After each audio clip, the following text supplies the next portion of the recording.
I've got bruised souls, cause I'm way gone, trying to find my way back home. Count my bones as in desert crumbs flow. I'm gonna turn all of my stones. Rock bottom make a man and some pressure make a gemstone. Trying to put a dollar to my name like Creflo. Naja boy, late to the game, it's in the blood flow. Running from the south, it's thick skin and tough bone. Big attitude through big lips with gusto. Trust no kings, that's why they tried to crush souls. But it's IGBO, when the dust blow, this old head be standing there. No silver, just gold. Crack no books on the hustle, I was born to grind. Yo, scared of your potential, I'm adorned with mine. 30 times around the sun, man, of course I shine. My legacy will not dwarf with time. And in my daughter's eyes, it's basic, I must not say quit. Every day sees a present like a Rob St. Nick. Walk a fine line between tenacious and patient. I can't slip, I'm fighting clocks and they can't win. I've got bruised souls, cause I'm way gone, trying to find my way back home. Count my bones as in desert crumbs flow. I'm gonna turn all of my stones. I've got bruised souls, cause I'm way gone, trying to find my way back home. Who that soldier in the mirror? Oh, oh. I'm gonna turn all of my stones.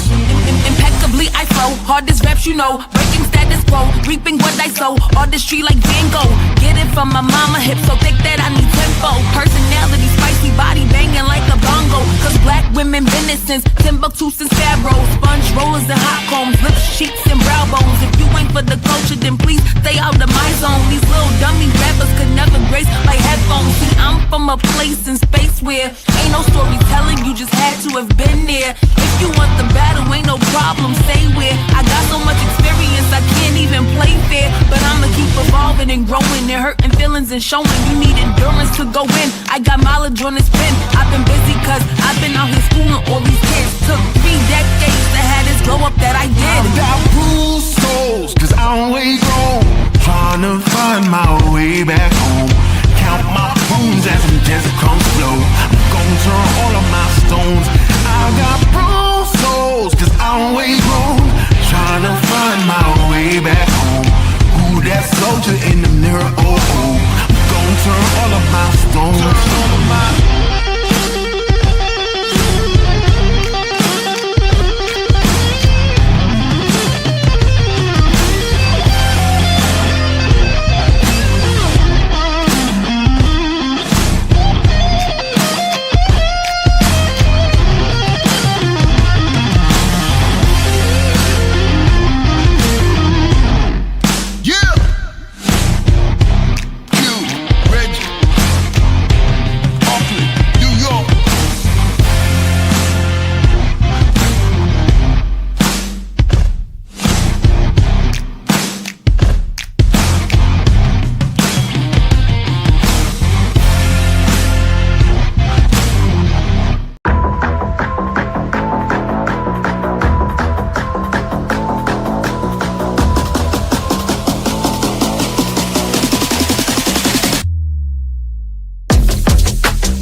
you guys were checking shoes last night to see if he was barefoot. Is that still the case? Is he barefoot? Because I know on Facebook somebody posted a picture of these could be his shoes, or is that so he is presumed to be barefoot at this point?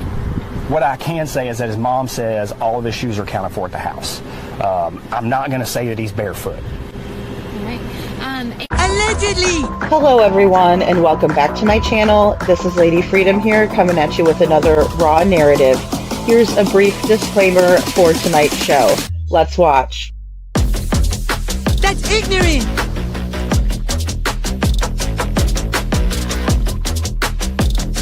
Allegedly, that's ignorant! Ignorant.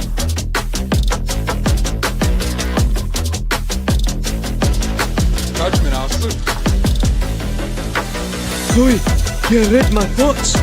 You've got the shinin. You mean shining? Shh, you wanna get sued? Judgment, Aslı. You just use that shin of yours to call me and I'll come a-running.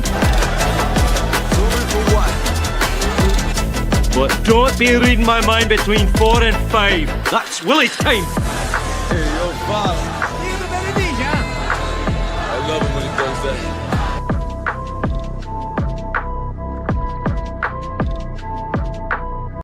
Let's watch.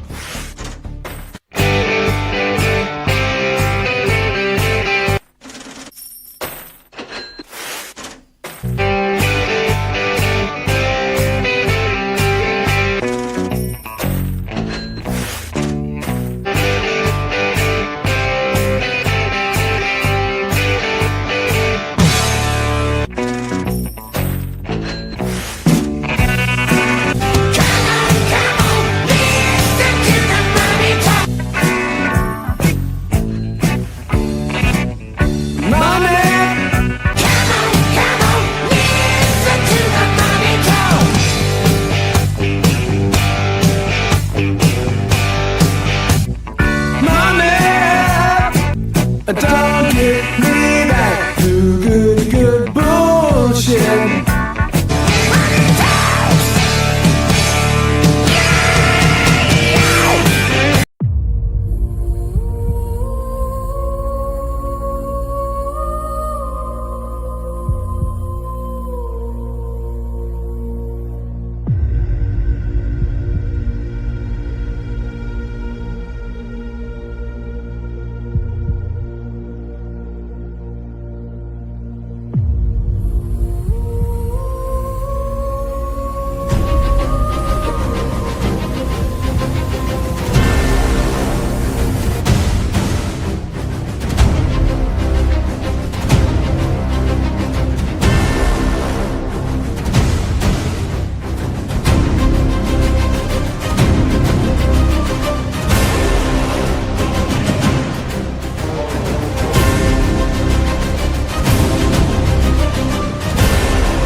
Got to add myself in here. Hello, everyone, and welcome back to my channel. This is Lady Freedom here coming at you with another raw narrative. And it's so good to see all of you guys here. Thank you all so much for being here tonight. And thank you, double thank you for anyone who was here to listen about Devlin Tate earlier today. We had breaking news. I don't like to write that because, I knew about this for a couple of days, right? I kind of announced it, and so it wasn't really breaking, but in my opinion, for law enforcement to come out in Devlin's case, it was amazing, right? Just to know that they came out and, said something about Devlin. They hadn't come out and said anything, so it wasn't like Sebastian's case where they did a press conference early on, did another one, and then didn't hear from him. it was like you didn't hear from him at all. So, but of course, I did call and speak with them. They were very polite. Obviously, it's an open and ongoing investigation. So they didn't want to divulge information. Now they're ready to put out some information, and they did. So it's a really good live. Go check it out, pretty please, because Devlin needs the exposure. It's like, again, it's not like Sebastian's case where he's getting the kind of exposure that Sebastian got in the beginning or otherwise. And I know there's a lot going on with the Nancy Guthrie thing. I was in Jen's live earlier because I saw that she could probably use a hand with mods, and because she had a lot of people in there, which I'm so excited for Jen. And wanted to go in there and just kind of catch up because I'm not as versed in that case. But I also wanted to go live tonight about Sebastian, so I will switch over to a Sebastian background. We have a lot of them that we can use in Sebastian's case, right? So, and thank you so much, Little Miss Sharon, for being here. I really appreciate you. And thank you so much for hitting the like button. Hey, Scarlet Begonias, so good to see you. Thanks for being here, Chuchi. Thank you so much for always putting in the disclaimers for the night. I so appreciate that. No dark triads in the house. Linda Nunley, so good to see you. Thank you for being here. Speaking of dark triads, well, I will get into dark triads after I say hello to Gail. Hey, Gail, thank you so much for being here again. We are Sebastian and Devlin's army. That's right. We come together for Sebastian and Devlin over here. And, there's so much going on in these cases. It's like, I don't know how we keep up with everything, right? Because it's a lot. New things come about every day. There's always something to talk about, especially when these children haven't been found. And Lisa Hunt, so good to see you. Kelly, so good to have you here. Thank you so much. And Kylie's nail candy is here. Hey, Kylie, thank you, Bo, for being here. I really appreciate you being here, Bo. And I want to make sure I get everybody. Kelly Holcomb, I got Kelly Holcomb. Let's see. Valley Gale, hey Valley Gale, good to see you. Thank you so much for being here. Let's see. Okay, I think I got everybody. So good to see all of you always. So, in Sebastian Rogers' case, I was going to go ahead and do a rebuttal. Not really a video rebuttal. It's just I wanted to do a panel because of all of this back and forth with the hate channels playing Minnie, like leaving me a bunch of really bad voicemails, right?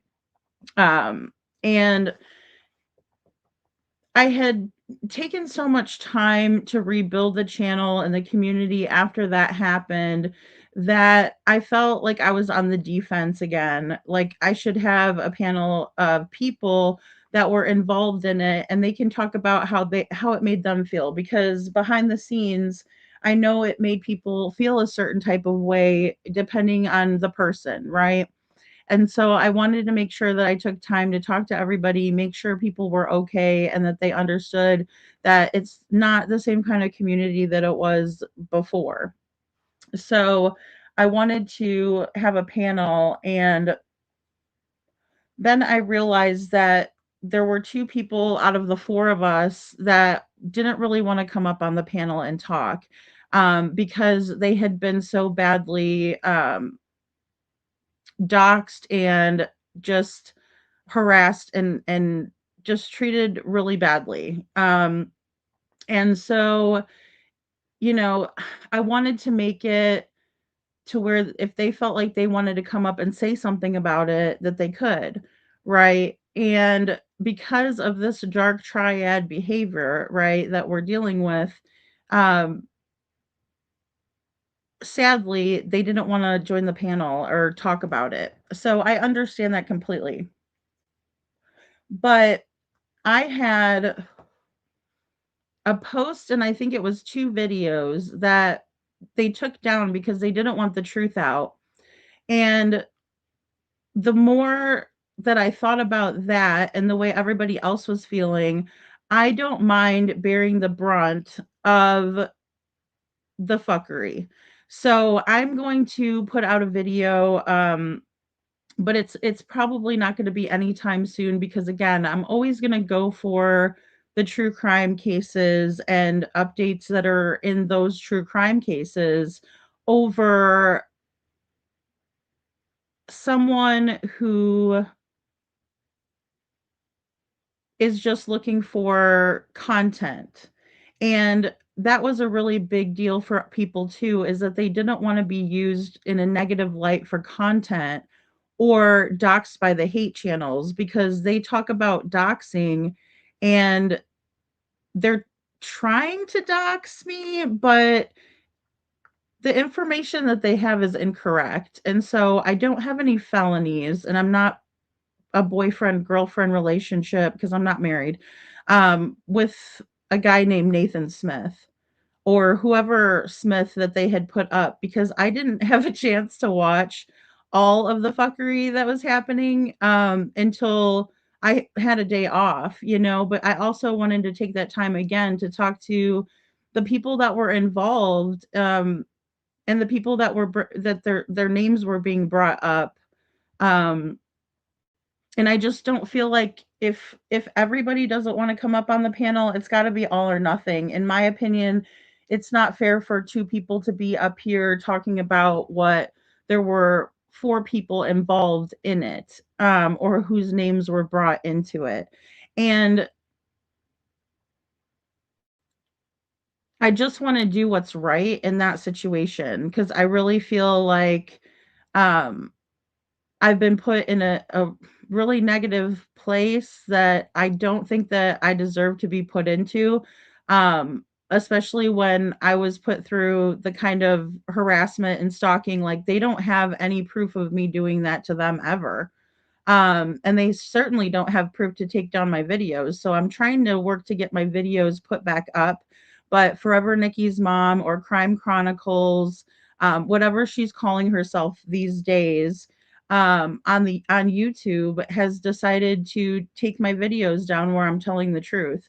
And like I said, that bothers me. So I'm gonna make sure that I do it um in a way again so I can put my truth out there because I don't think that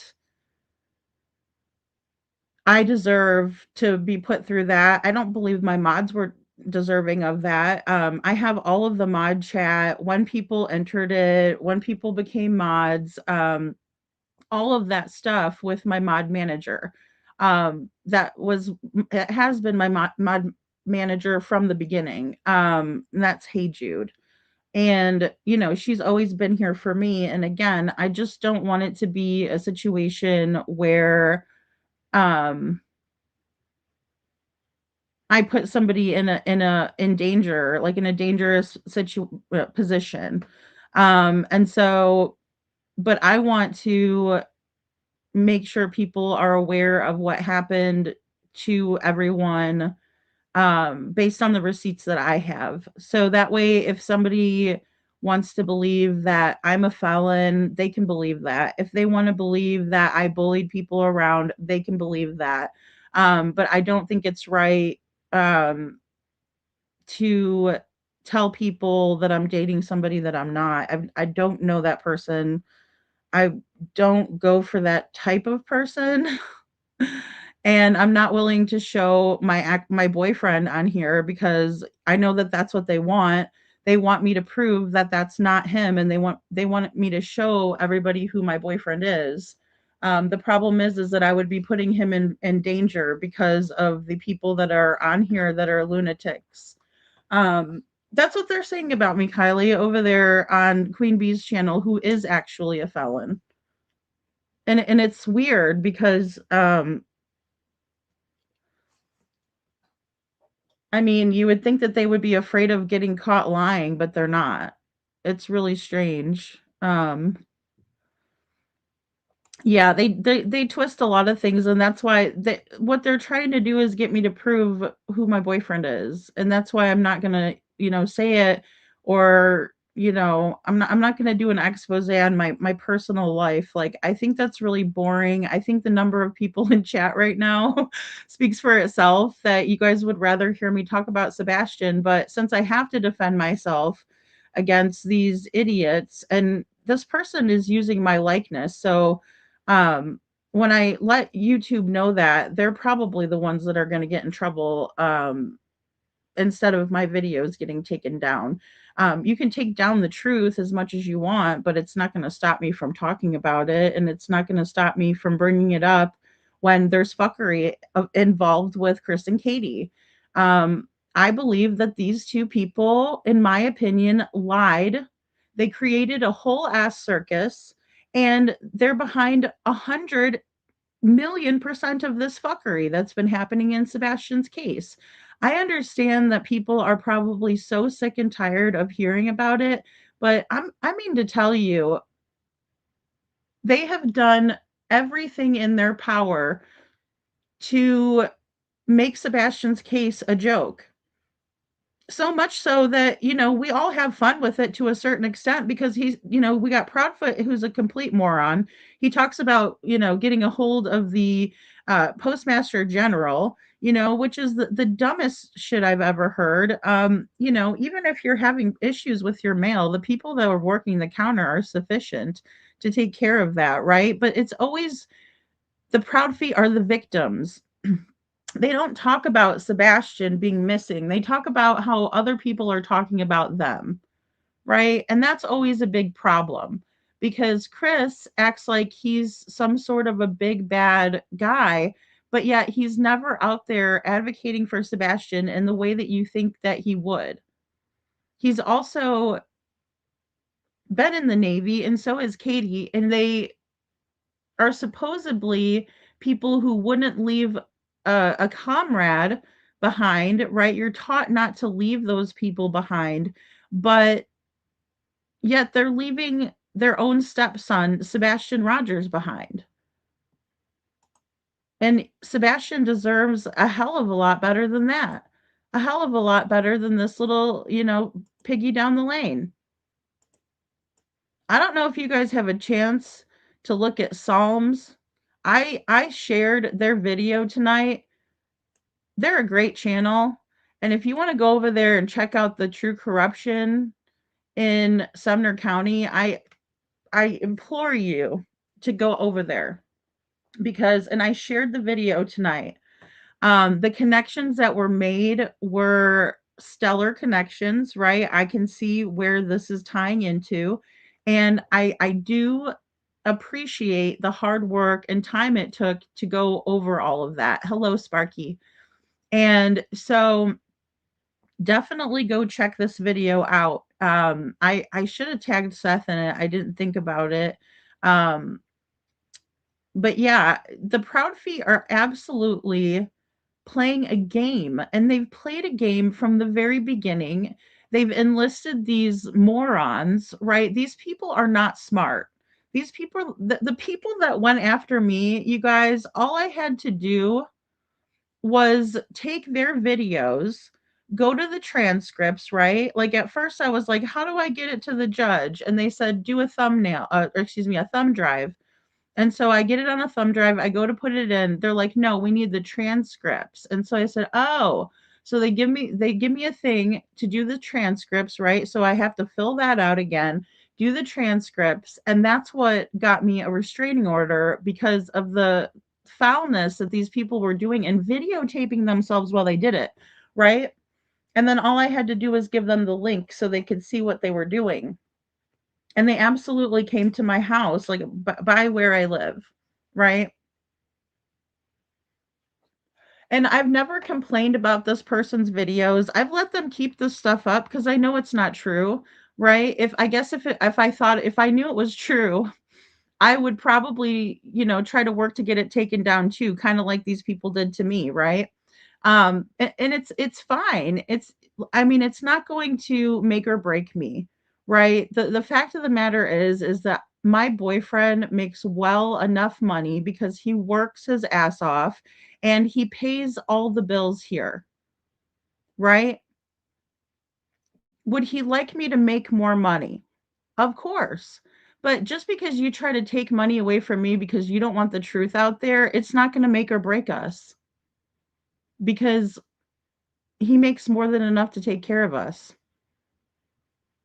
So, the issue is that I'm actually getting off my fat ass to go to Tennessee to make sure that Seth feels supported. You work every fucking day. Yes, Crime Chronicles. The only reason they're letting you do your videos is because you bash Seth every fucking chance you get. So yeah, I'm getting off my fat ass to go down to Tennessee. Why don't you try getting off your fat ass to go down to Tennessee instead of worrying about taking down my truthful videos? Oh, wait. Chris Proudfoot probably doesn't know who you are yet, but I'm sure he'll try to pay you soon enough. Just to come down there just so you can try to mess up a vigil, right? Like Miss Texana Fernandez trying to mess up a vigil, trying to make sure that she knows that everybody knows she's going to be flying drones. You be that person. You be that person. But I'm going to be the one that goes down there to support a father of a missing child. If Chris and Katie were to show up there, I would support them too. It's not about a hatred for them. It's about that I think they know where Sebastian is. And yes, I'm talking to you. And yes, that's the only reason they're letting you still prance around like you did nothing wrong. And it's all Krama Reels, aka Minnie, Sally from the Valley, her fault. But the fact of the matter is, it's not all her fault. You're all involved in the fuckery. Terry Lynn, Forever Nikki's mom, aka Krama Reels, Krama Chronicles, and Grace's Gavel. All of you four are in with the fuckery. You did not fool anybody. You didn't fool anybody. All you did is get up there and make fools of yourselves. You know?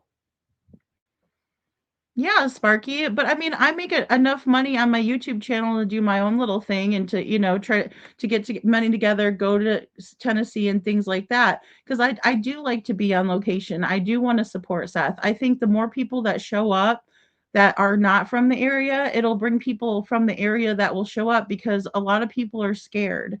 And if we watch back the videos that Jen did with Seth, people were like honking, but then they might wave because they don't want to honk. There were grown ass men that would rather talk about a leg that was found than this missing child who we don't know. He could be out there, but he was rather to talk about a leg and not talk about Sebastian. When some, Jen come up and ask him, have you heard about Sebastian? He didn't want to talk. That's really sad, and then Seth has to go there by himself. Hello, Janet. Then Seth has to go there by himself. Thank you. Yeah, thank you. I know. I know. They're just disgusting, Valley Gal. I was like, "Are you serious?" Like, I didn't work to get Queen Bee's video taken down. Like, I give a shit. You know what I'm saying? Like, it's so disgusting. This person is so disgusting. If that's who they want in their corner, they're gonna find out. Like Chroma Reels, I don't want to hear them complaining about this one. I'm not gonna jump on that bandwagon again. This is my last and final warning. All four of them are heavily involved in the fuckery. That's all you guys get out of me. I'm gonna do my own video, talk about my own experience, and show my own receipts. But I'm here to tell you, these people are horrible people. Thank you, Valley Gal. I just knew that there wouldn't be the same type because this is what they did to my channel before, and I had to build it up, and I'll build it back up again because I don't do anything like that. Chuchi has been my mod manager for a few months now. And, I was getting emotional a little bit. I'm like, have I ever told you to dox anybody or do any fuckery? I'm like, please tell me no, because or tell me if I have, but damn, and, she says, no, you've never said anything like that. They are the fuckery, Kylie, and it's crazy. It's like, I just ignore it. Um, but then again, I think people need to know because it's not fair to just blame it on one of them either. I try to look at things fair. So, hello, Mama. It's good to see you. Thank you for being here. Yeah, I know quite a few people going that I know, and I don't know many. I appreciate you, Lady Freedom. Thank you. Thanks, Sparky. And I appreciate you guys for being here because I know that, all of the drama stuff is way more interesting. I get it. I think people live for drama, and that's sad, you know? Um, so thank you, Chuchi. I appreciate Chuchi says, you have never ever told me to talk to anybody. All you told me is your channel is not doxing zone. Thank you. We're in a no doxing zone, right? That's the first thing when I saw Nonsense do the video on Mini. I came in there, I'm like, hey guys, no doxing in this Discord. I mean, not that you guys did, and I know Joe would tease about it, but um yeah, we don't talk to anybody. We don't do the 5 different way phone calls. I mean, I'll do a 3-way phone call with Chuchi because she's my manager and I respect her opinion. And I want her to be in the know as much as possible. Also, it kind of saves a little bit of, people's own asses, mine and everybody's involved. So but Joe, you're always doing something. Justin's got a special spray um, for you. And then also, I did get a question about the picture. I didn't get a chance to write back to the person. I try to be good about asking or answering questions, especially if it's an important question. Let me go ahead and I will just address it for Tessa Havens 1355. Thank you for asking this question, but I just want it to be publicly noted. Can I ask where the photo came from? Yes, you may ask where the photo came from. I would appreciate, people ask me. So the photo was a screenshot from Justin Clutch Them Pearls or Justin for All's live stream, right? And there were 3 different versions of the photo that were sent to me that were screenshots from his live. And they were sent over to me. I was working on Crystal McCrory Jones's case, so when I saw them, I was like, okay, I didn't know exactly what to make of them, and I kind of um, kept on going with this other case with Crystal because I had told her sister that I would, and um, if you watch my videos of Crystal McCrory Jones, you will see that there are some very graphic pictures in those videos, and you will also see that the entrance and exit wounds were not in the appropriate spots. It looks like her body was staged with the gun. And I don't believe personally that Crystal McCrory Jones did that to herself, even though there are reports from the coroners that are saying different. A lot of things didn't match up. Anyway, I wanted to focus on her case until I was able to at least get a video out, that would be something to get people's interest in her case. Because I wanted to do that for her sister after everything that she did to help her sister's case. So when I received the photo the second time, it was from Grace's gavel, right? And she sent that over to me, and we were looking at it, and I was like, "Oh my gosh, that's crazy." And so I'm like, "All right." So I went back and I took the picture and I put it into um, my editor, and all I did was put some filters on it to see if certain um, aspects of the picture remained the same. So I wasn't trying to alter the picture, and I didn't alter the picture. I was trying to see which pieces remain the same. And I have a whole video that goes through the entire process where I show the photo that came from Justin's live that he had worked on with his team, and the one that was sent to me by Minnie or Cromwell Reels and Grace's Gavel, and I made a video about it. That video was brought to Nancy Grace's attention. I don't know how. I don't know if Justin sent it in or if Seth or Tony sent it in. I'm not sure how it got to Nancy Grace, but either way, she was going to do excuse me, it wasn't a live on Sebastian, it was just her podcast slash show, and she was going to show the video, and then she was going to interview Justin from Clutch Them Pearls because it was his photo originally. So it was a really great moment, where Sebastian was going to be talked about on Nancy Grace. And then, according to Queen Bee and what everyone was saying, is they got the video taken down. I don't know how true that part is. All I know is the video was taken down, and I always heard it was because the Proud Feet said that they were going to sue if Nancy played it, right? And so I know that there was a lot of people talking about how I just wanted credit for it. I can't have wanted credit for my own work, right? So I wasn't the one that wanted credit because I was about to get credit. I guess I don't understand and where that confusion is coming in.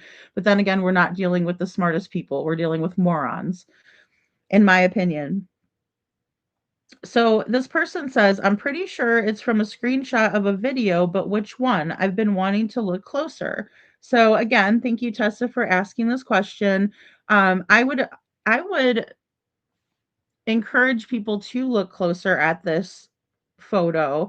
This was a photo that was taken when the motion sensor lights were tripped off, right? And so that's when this photo was taken, and it was allegedly taken from surveillance camera, right? So that's what I wanted to answer about Tessa's question. Because I know that there was, again, a lot of confusion about that, but it's not hard. I mean, I actually saw people be like, "What? Oh, they got it from Joe? Oh, Joe made the picture? Oh shit." Just kidding, Joe. But I mean, that's the thing, and people were up there saying, "No, it came from Justin's live. It was if it was it was a screenshot from Justin's live." It was the weirdest thing, and people in the chat, "Who did it?" And it's like, "Wow, people, we need you to stay on earth." They don't know what to think when you don't think for them. It's amazing. I guess so, Gail. I mean, I think that they would rather believe lies than receipts. And then my videos that I put up, a lot of people watched them. So I mean, I was very transparent. But then again, they made it so like two of them got taken down. I think there was a other post, um, but it was because they didn't want the truth out. So they were saying I did something like used a photo or something that I wasn't supposed to. Um, so I don't know. That's what they did. They got my video taken down. So I'm fighting it now because they're all public photos. They're all pictures that they put up on the internet. Hello, animal. Good to see you. So yeah. And I also think there's a lot of people who are interested in the Nancy Guthrie case. And so I think that's another thing that is happening. But I think a lot of it has to do with, what people are saying, just out and about, and if I don't, um, stand up for myself, I'm going to have to, deal with more and more scrutiny. Um, So it's kind of a tough place to be, but I could tell you for a fact that um, it does appear that Chris and Katie pay people to cause trouble in Sebastian's case. I mean, it's just very apparent that that's what's happening. And little by little, it's coming out and coming to light that, you know, there's vigils that are being held and people are supposed to go there and take pictures and, mess everything up, right? They mess up everything for Sebastian. Anytime anybody wants to come and collaborate, they want to steal the spotlight from Sebastian, right? And so now I guess it's all about this photo that they're saying wasn't evidence. They're saying it was a blob, right? But then they're saying it is evidence in terms of, well, we should be in trouble because we tampered with evidence, talking about me and the other people that were involved in the photo, which is basically me and Star, right? Because we were the ones that kind of worked on the photo, um, not Grace or Minnie. They just sent it to me. I get people that send me things every single day, right? I mean, it's not like unheard of for people to send creators different information. We wouldn't even have the flashlight video if it wasn't for that, right? If it wasn't for someone taking a video of that video and giving it over to law enforcement, you know? So I know.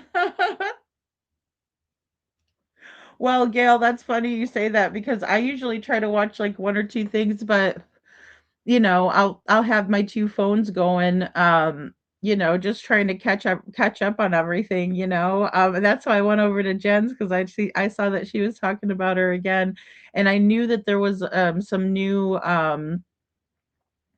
video out, of the assailant, so to speak, from the ring camera. I mean, usually that's what we see. That's what's so crazy in Sebastian's case is that there's no ring camera footage of him leaving the neighborhood. If people thought he walked out, I don't see why law enforcement would think that he walked out. They have no footage, you know? So that's what's crazy to me. The same thing with Devlin. I mean, there's no footage.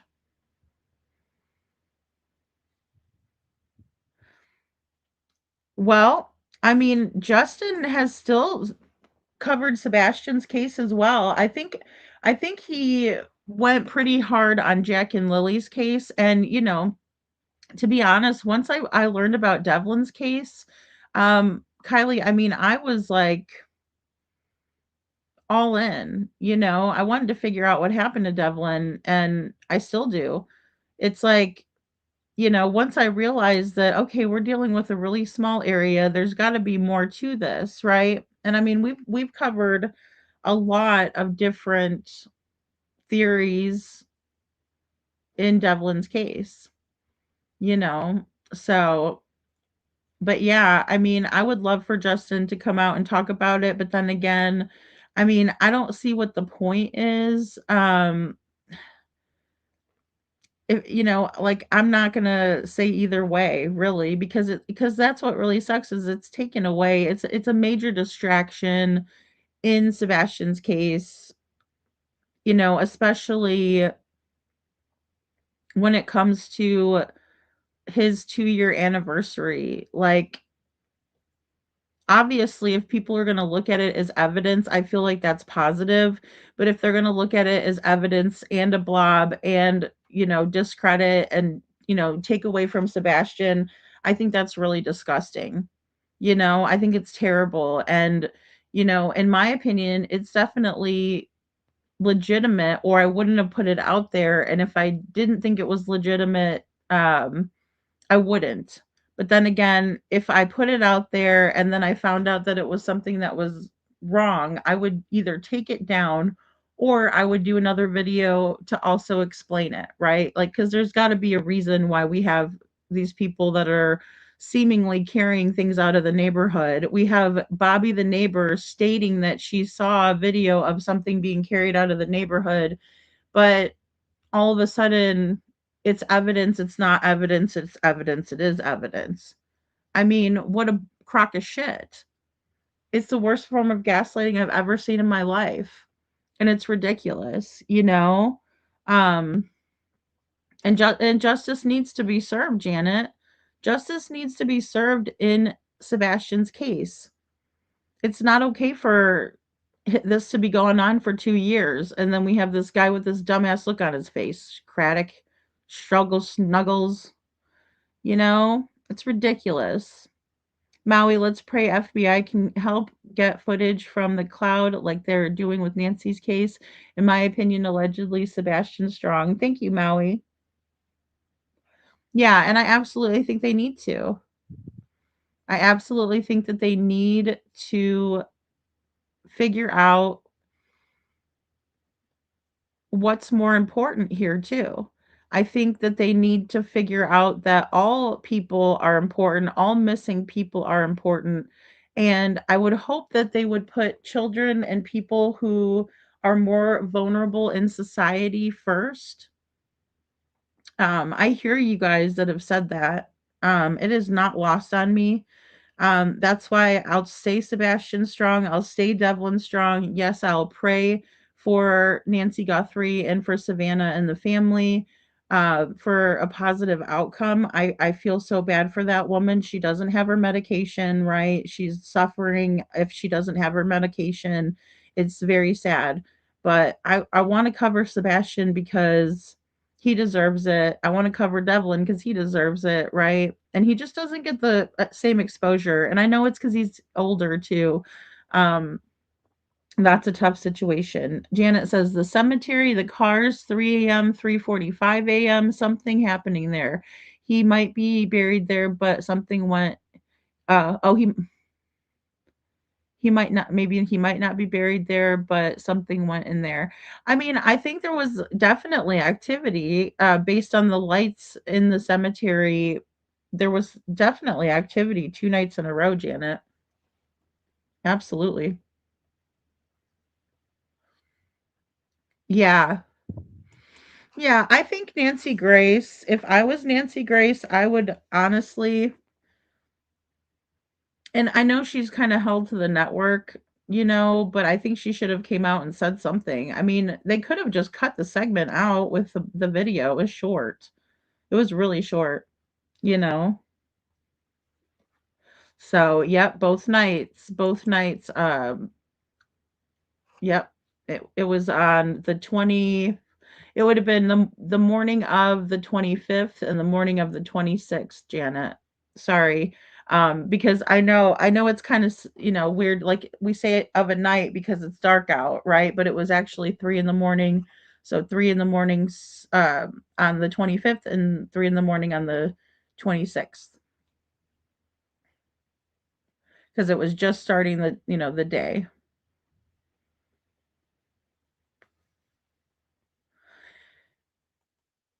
Kylie says there's a phone call with Bobby saying her son and his girlfriend seen action in the cemetery lights, etc. What happened to that? Is that the one that we played? I believe it was UA had done a phone call. Well, she recorded the call. Bobby didn't know she was being recorded. I believe Crabtree knew it was being recorded. Is that the one that you're talking about, Kylie? Thank you, Chuchi. Hello, Deanna Bond. Good to see you. Eric Craddock's famous saying it's of no evidentiary value, allegedly. Yeah, but what has he done for Sebastian's case? Nothing. Yeah, I know. Um, and he's told us it was a trash truck, and he's also told us it was two headlights, even though it was two separate lights that we see in the video, you know, which is crazy to me.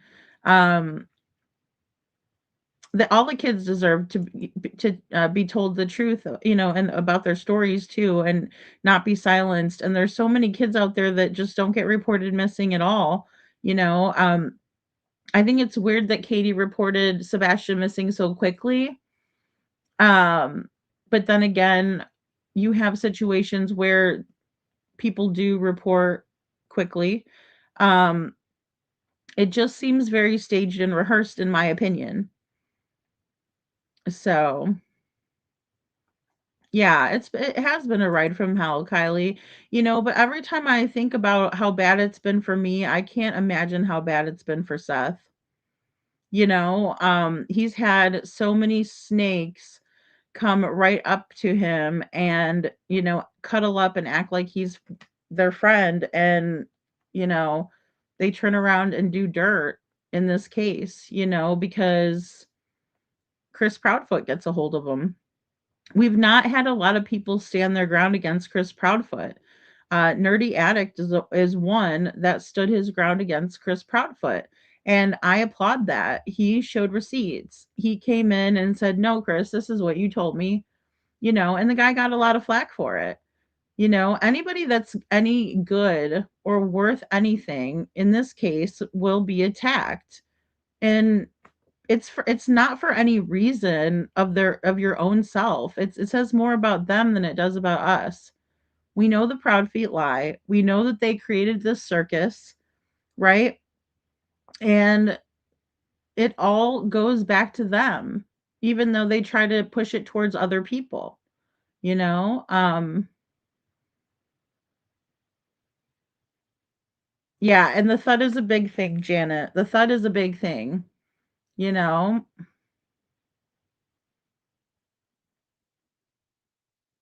Yeah. Well, and it is. In Jack and Lily's case, um I said that I would do like major updates in Jack and Lily's case, but I didn't want to follow it as closely as other YouTubers were because I didn't want um like the back and forth again. And plus, I really like to deep dive into cases, and it would just be too hard taking on, so many different cases. But I agree, you know, with Jack and Lily's case, we all knew Daniel was a suspect, right? And when when Daniel got arrested, I definitely took some time to give that update. And you know, we all know that he's a weird looking guy. I mean, we can kind of just tell that he's not someone who is nice to the kids. I mean, he didn't parent even in the video where Lily's screaming, and she's really excited, but he just stared at Lily, right? And it was a weird, creepy stare and smile as if everybody else wasn't in the room, Daniel would have loved to have gotten a hold of that little girl and hurt her. He's very creepy. I've never liked him. I never liked the timeline. I always thought it was off. Um, yeah, that case again, it's funny when things go crazy and, there's no answers because it just seems so easy, but you do need to have that evidence. And the RCMP has said before that they're waiting to get their evidence. The longer the time goes on, the more confident these perpetrators become. And Daniel got too confident and, went back to his old ways. The mask fell and now he's been charged, and hopefully Lily and Jack will be found soon. And Summer Wells is another one, Janet. You're right. I mean, all of these kids, think about if we would have had the strong arm like President Trump showed for Nancy Guthrie for these kids. If we just think about how he went to bat in that case, if he was to go to bat in all of these missing children's cases, there would be a major push to find these kids, right? For the FBI to crack the books, for them to take on these cases that are old and cold and, not terribly long, but I mean, Summer Wells, she's been missing for way too long. Same with Jack and Lily, Sebastian, Devlin. They need to crack down on these police officers as well, in my opinion, to gather that evidence. You know, I was trying to give the family a voice this afternoon because I understood that the way that, again, that they were feeling would never hold a candle to, the way I'm feeling, right? So, I mean, I'm not going to spill out about how I feel and my gripes, right? But I am upset that the footage of Devlin was not saved, right? either in the store or out of the store. There's tons of cameras in Carl's. They did operate off of the assumption that Devlin walked off, right? I hate to say it, but they did, because it sounds so much like Sebastian's case. But they did, and they operated off of an assumption, which is never good. I mean, we can, see that now. But um, I w- I- I'm not happy with that aspect. Do I think that they realized very quickly that Devlin was missing and wasn't going to come back after they did an extensive search the first 2 days? Oh yeah, I think that that changed their view on things a lot. I just wish that in Sebastian's case, we had that change of direction as it should have been, right? You can operate off of one assumption, sure. I understand that. They're not used to these cases. They don't know what to think. Chris and Katie were giving them different information, right? First it was black pants and a black sweatshirt, then it was white stripes down the side, right? They corrected that in the dispatch, but still they didn't have a proper description. You got Chris calling it in a three-way, staying on the phone with law enforcement, Katie driving around with their windows up. That's what I put in the thumbnail. It's ridiculous. They have been barely any updates from Sumner County PD. Why the code of silence, in my opinion? Yeah, I wonder that too. I wonder that too in this case, Diana, because I think that they really need to revitalize their efforts, even though I will say that none of us knew about the warrant that was served until Nerdy Attic kind of spilled the beans on that, right? And that was coming from Chris. So, I mean, poor Seth, right, Kylie? And again, it's the family members that are going through the hardest time, and that's why I wanted to make sure I let them tell their gripes today, instead of me giving all of my gripes, because I mean, yeah, I really wish they would have kept that. Um, but then I saw how the case evolved even more. Um, and the more that we know, the more we can understand what's really happening. So, Janet, so that person that came into mine and Justin's chat that I know for sure. I'm not sure who else they came in the chat with, but to the best of my knowledge, that person said that she met Chris on a dating website. I don't believe her. She's never been back. And then also, Hey Jude and I went over her statements from Justin's and then from mine, and we realized that she wasn't being honest. So we kind of threw her statements out the window, because if you're not honest, I mean, if I could check out a little bit of your story, I understand people sometimes aren't going to be completely honest, but that person I think, was making things up about Chris Proudfoot being on a date with her or whatever. I mean, I could be wrong, but I found her to be not credible. Diana Bond says, Lady Freedom, the code of silence shows corruption in Sumner County as far as I'm concerned. Oh, definitely. Silence speaks volumes, EC, in my opinion. Yes, Diana. And, that new video by Psalms, definitely go check out Psalms. I'm going to see if I can't get some of the video. I mean, I might be able to play it on here without any I just there's some copyrighted music in it, and I don't want to play it if it's, well, I don't know if it's copyrighted, but there's music in it. So,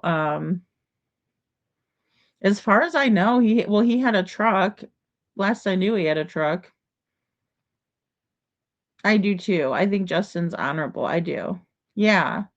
Yeah, if I didn't trust Justin's picture, I would have never used it. I would have said, no, thank you. Or, if I didn't find Justin to be a credible source, I wouldn't have, um, used his picture. And Justin comes with the receipts, guys. I really would urge people to check things out um, yourselves, but then also when people are showing receipts, um, I mean, you can't deny that. You know, that's why they wanted my video taken down so badly, is because I brought receipts, you know. So hello, Heather Marie. Good to see you. Love and light from Southern Indiana. Thank you, Heather Marie, for being here. I appreciate you. What is sad about Sebastian and Devlin's case is that if Seth and Tamara had money, pressure would be on the local LE to allow FBI to assist. This is exactly what happened in Nancy Guthrie's case. Yeah, I agree with that too. I do. I think that um, money talks, right? And it's sad because in this case, the people that do have a lot of money are putting it towards bad. Because it's more and more apparent to me that in Sebastian Rogers' case, people are being paid to do the bad stuff, right? To hurt others, to show up to the vigils, to derail um, efforts. You know, we had Joe Petito was threatened. He even went on another YouTube channel. It used to be Just in the Nick of Time, I believe, but went on that channel and told everybody that he was threatened. And that's why he didn't show up for Seth. Not only that he was threatened, but his foundation, the Gabby Petito Foundation, was also threatened. You know, enough of these trolls get together and they keep hammering away, and that's what happens. And then they're proud of themselves, you know. But the sad thing is that Sebastian's case is left in the dust, pretty much.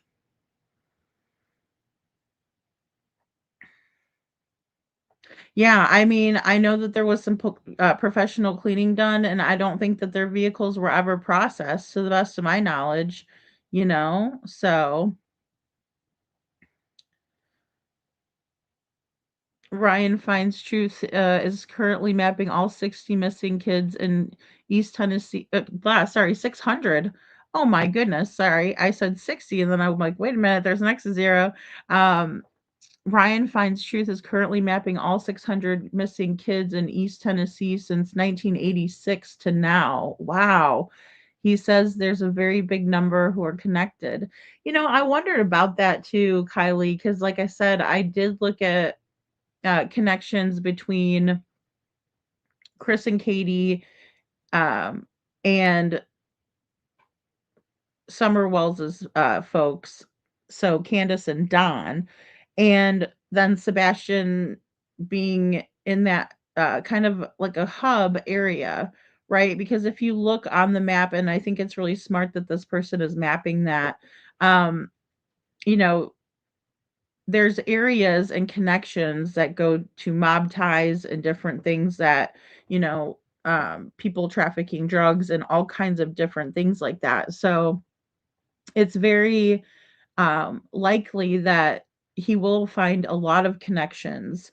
When we look at Summer Wells's case, I can't help but bring this picture up of her by this barrel, right, for sale.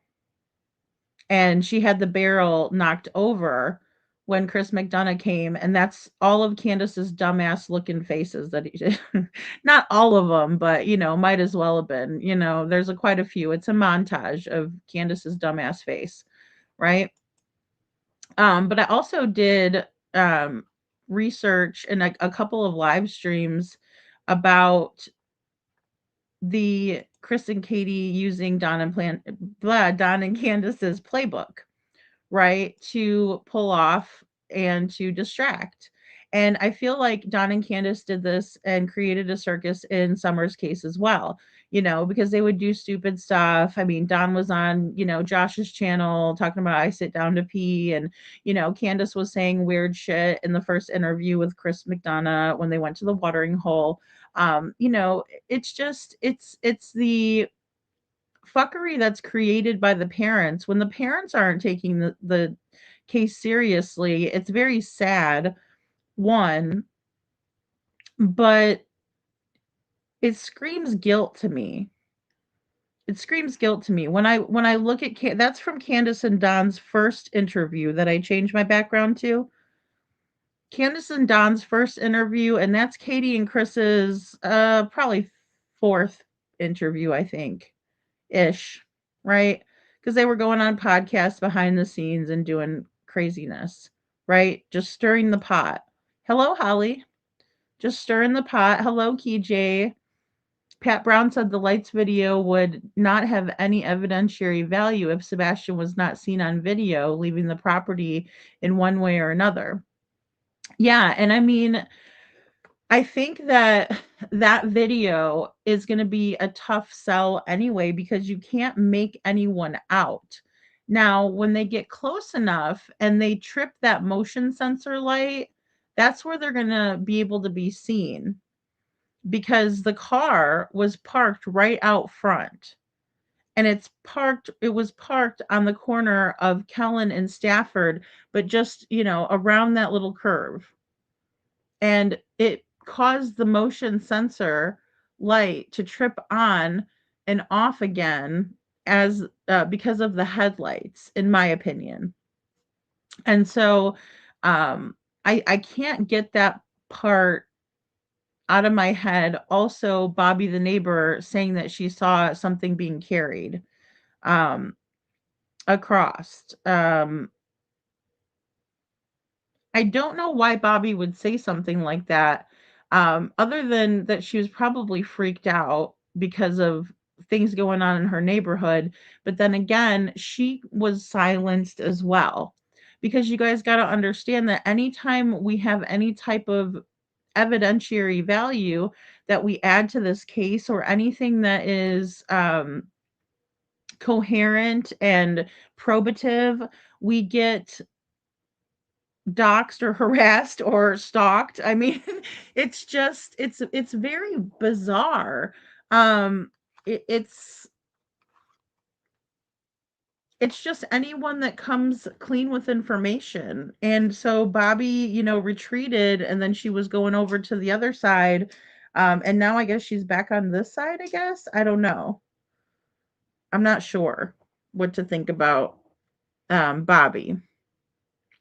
But Joe, CP, oh my God. Thank you. Thanks, Joe. That's nice. You're complimenting me and Stepfoot. I don't know how to feel about that, but thank you. Thanks, Joe. It looks very sus that the other sheriff died suddenly. I think he knew what happened and who was involved allegedly. I think so too. I think he started to become aware of it at least because we hear that, um, when Chloe is talking to him, right? So when Seth's PIs came aboard, there was a lot of corruption that also came to light, in my opinion. It makes me wonder too, Holly. I don't think that they're doing much. I wish I could say no. I think they're doing good. You know what I mean? But it just seems like they're not. It seems like they're not working on Sebastian's case at all. You know. CP's the looker. Valley Gal. Oh my goodness. Oh no. Lord help us all. I don't know, guys. I wouldn't say he's too good looking. He might tell on you guys to the postmaster. He might go over there and say, Joe's hitting on me. We know what happened, though. The lights video is all we need, but without proper metadata to locate remains no luck. Yeah, I mean, I think without knowing what happened next, right? I mean, that's the thing. Did Sebastian get taken somewhere? I mean, did he? I mean, there's the new video that's making connections to trafficking, right? Katie told the PI to check into the dark web and trafficking. Why would she say something like that to the private eye? You know? It's weird. That's why his Sebastian has not been found. Lies, lies, and corruption. Yeah. And I agree with that, Janet. And that's why I'm willing to stand up against that. I mean, as I said before, I was not expecting for the United Cajun Navy to come out with those type of statements to one of our viewers, right? That was something that I was very surprised that no one else talked about. And I know that the United Cajun Navy lost some credibility in Sebastian's case, but they found a lot of kids and they continue to find people when they're not hindered, and that's what's really, really sad in Sebastian's case is that um, the efforts to find him have been hindered, in my opinion. And it isn't by law enforcement only specifically. I mean, it runs deeper than that. It runs a lot deeper than that. And Sebastian wouldn't be on the FBI's wanted for kidnapping, being kidnapped list. And they wouldn't offer a $50,000 reward if the FBI didn't have reason to believe that Sebastian wasn't kidnapped. Right? I mean, it says it right in the link. So we have to, again, with law enforcement, read between the lines. And that's what's difficult because it would be nice to get some clarity. Yeah. Well, and I don't put it past, because I don't like to, bash people who are in the armed forces or any type of military. But, you could have people that decide to do things that they're not supposed to do. And again, whenever you're being paid for something like that, it's more likely that somebody would step up and do that. It's another reason why I think that Katie and Chris do pick legitimate felons and drug addicts to do their dirty work for them because they know they'll do it for cheaper, right? So they can pay more people to do their dirty work for them, and some people will do it for free, you know? So some people will just do it for free. And that's the sad part because that's where people like online trolls and things come into play. Um, and it's been a hindrance in Sebastian's case. And a lot of people would say that Sebastian's case is like Summerwell's 2.0. And I would have to agree. I kind of did a little bit more research. In Summer's case, I was more of a mainstream person and listening to it online. But when I went back and listened to some of the interviews, I was really shocked. And I'm like, well, no wonder because they caused the circus. And in my opinion, that's what Chris and Katie have done is cause the circus in their missing child's case, which is very odd to me. If they're not guilty or if they don't have guilty knowledge, then why would they want to do something like that? Why wouldn't they want to find answers? And why wouldn't they be at vigils to support finding Sebastian? You know? Um,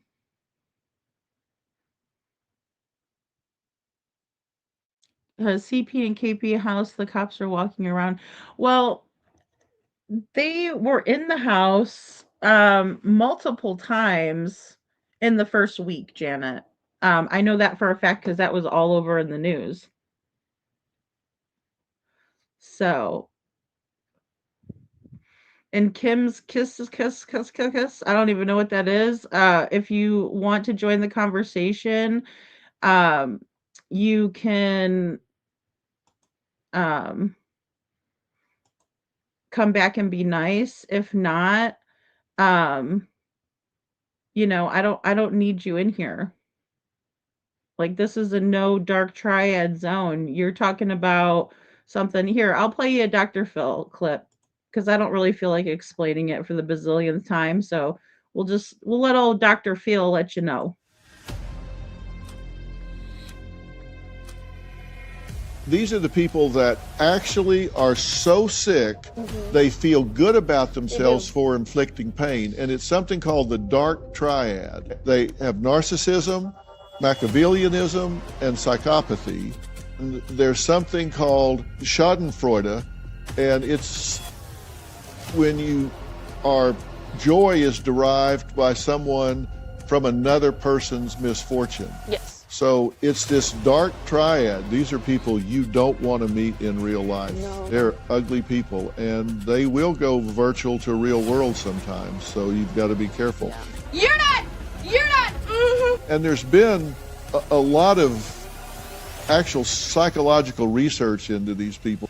These trolls post inflammatory, off-topic, insincere messages to hurt, provoke others, and they typically hide behind fake names or phony accounts. Yeah. And it's really interesting that their makeup is antisocial and sadistic.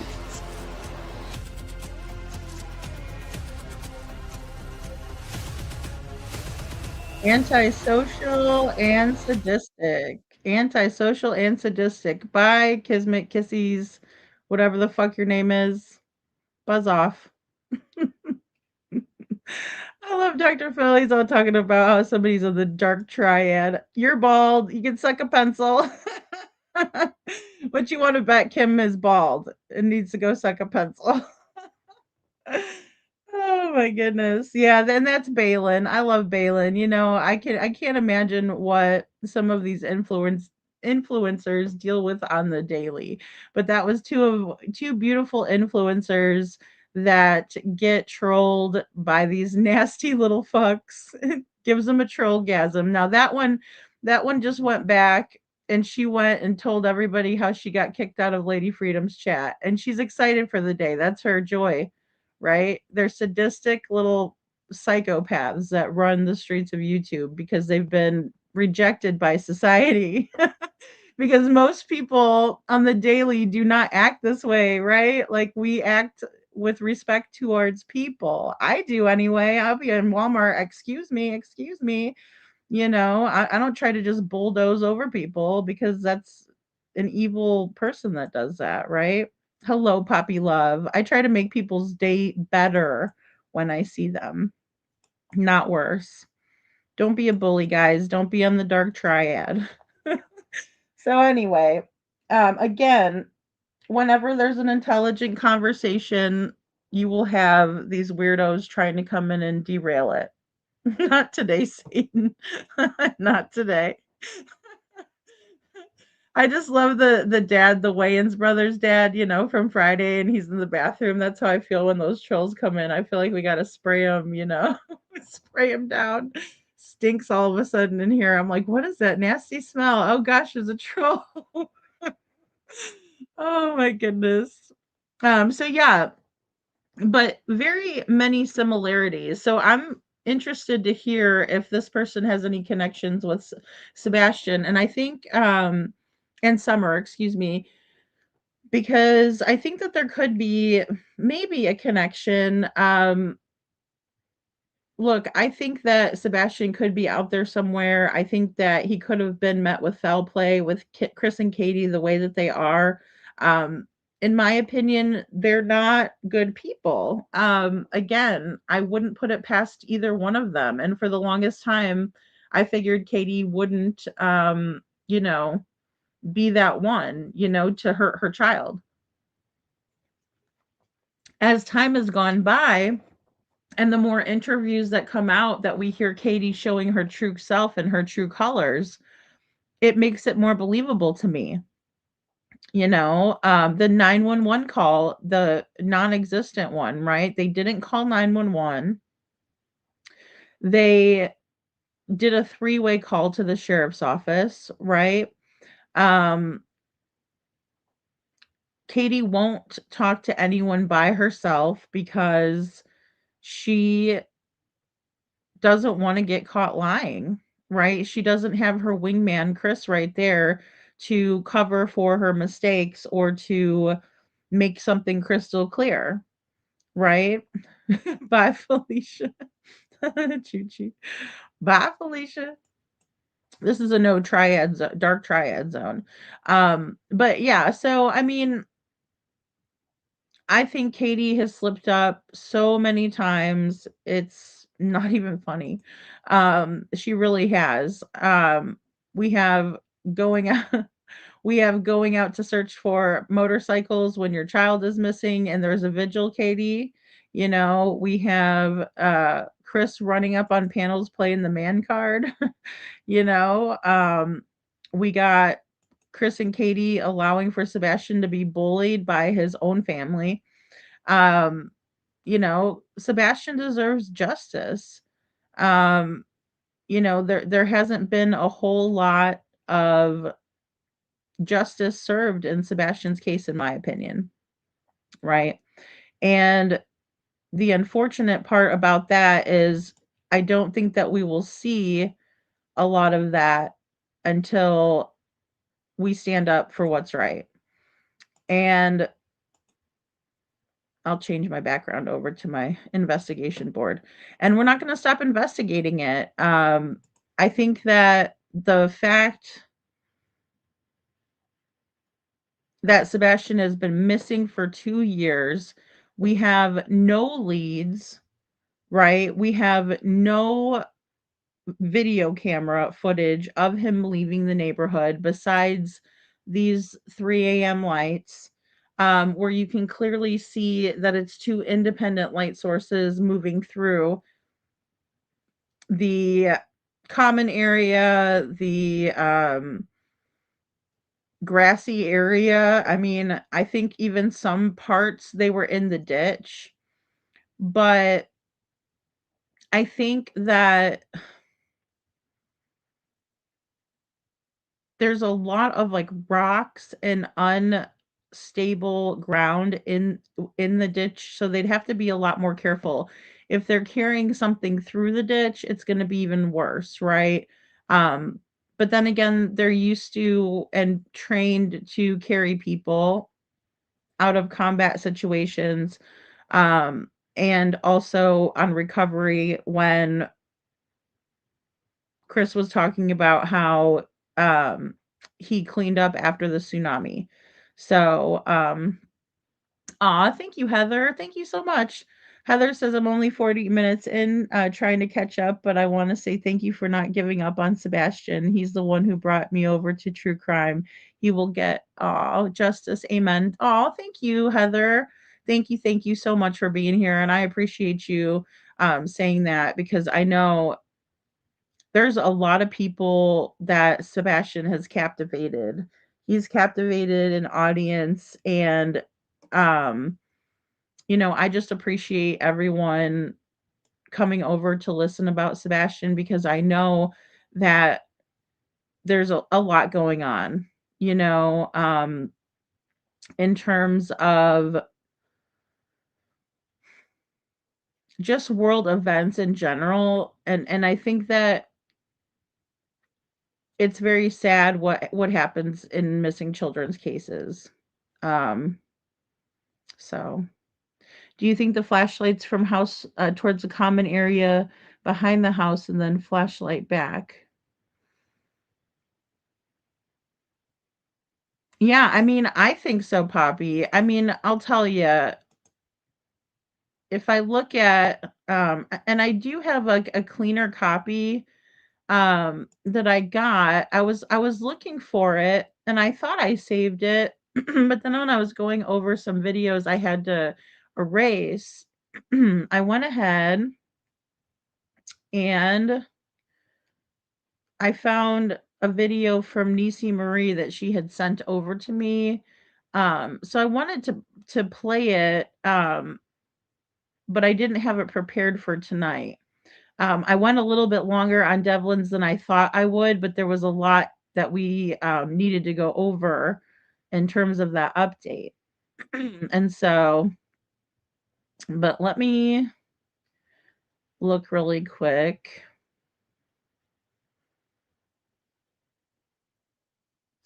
for that because I want to show you guys. And just bear with me here.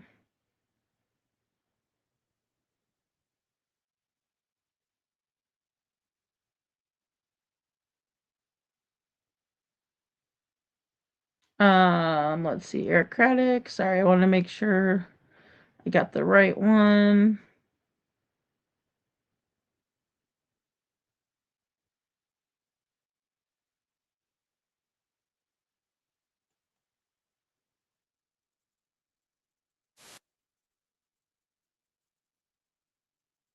Okay.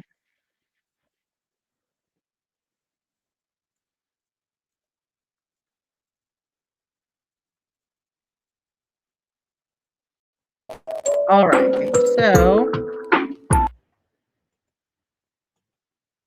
there we go. Sorry, guys. I just wanted to turn this volume down for a minute and pull that open so you guys can see it better. All right, so this is an earlier video that I made.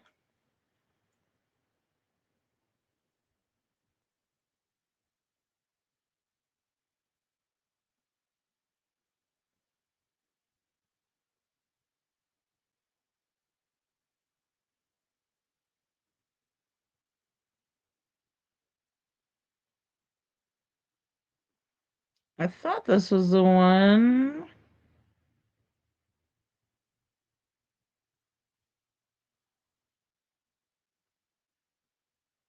Okay, maybe this is not the one that has the... I thought it was. Sorry, guys. I thought this was the one that I had the lights in.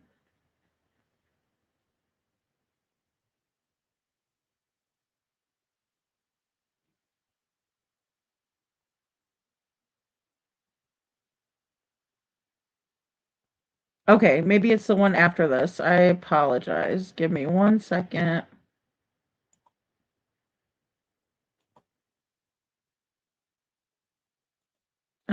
Let me take a look here. Maybe it was the second one that I did with those. But I did a lot of really good comparisons with Chris and Katie's statements, and I know I put them together with Bobby's statement in the flashlight video, but I think I got the wrong one. So just bear with me a second. Because it's interesting what Bobby says and then compared to what we see in the lights video.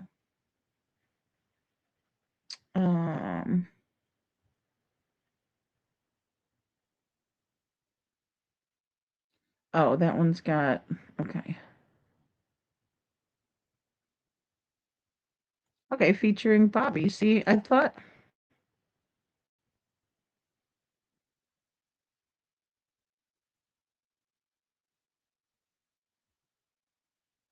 Oh, yeah, I had the right one. Sorry. Hold on, guys. Sorry about that.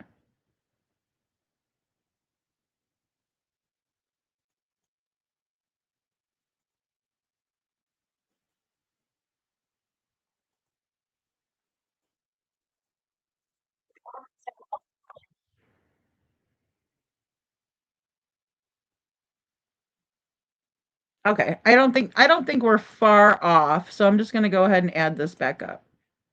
All right, sorry about that. I was in the right video, but it was one of my longer ones, so here we go. For you, would you take it? Name the place and time, ma'am. I'll be there. Looks out for everybody. We all watch to make sure everything's kosher in the neighborhood, and nobody has reported anything of that nature. Sebastian wasn't very much, like, he didn't go outside very much. Most of the time, all the neighbors will tell you if they saw him, he was taking the trash out. He may have cut the grass. Last summer, he cut the grass every so often, but we were always home. But he's not really the I'm going to go outside just to go outside kind of kid. He prefers to play inside. Well, he prefers inside and playgrounds. Yeah, he does love playgrounds.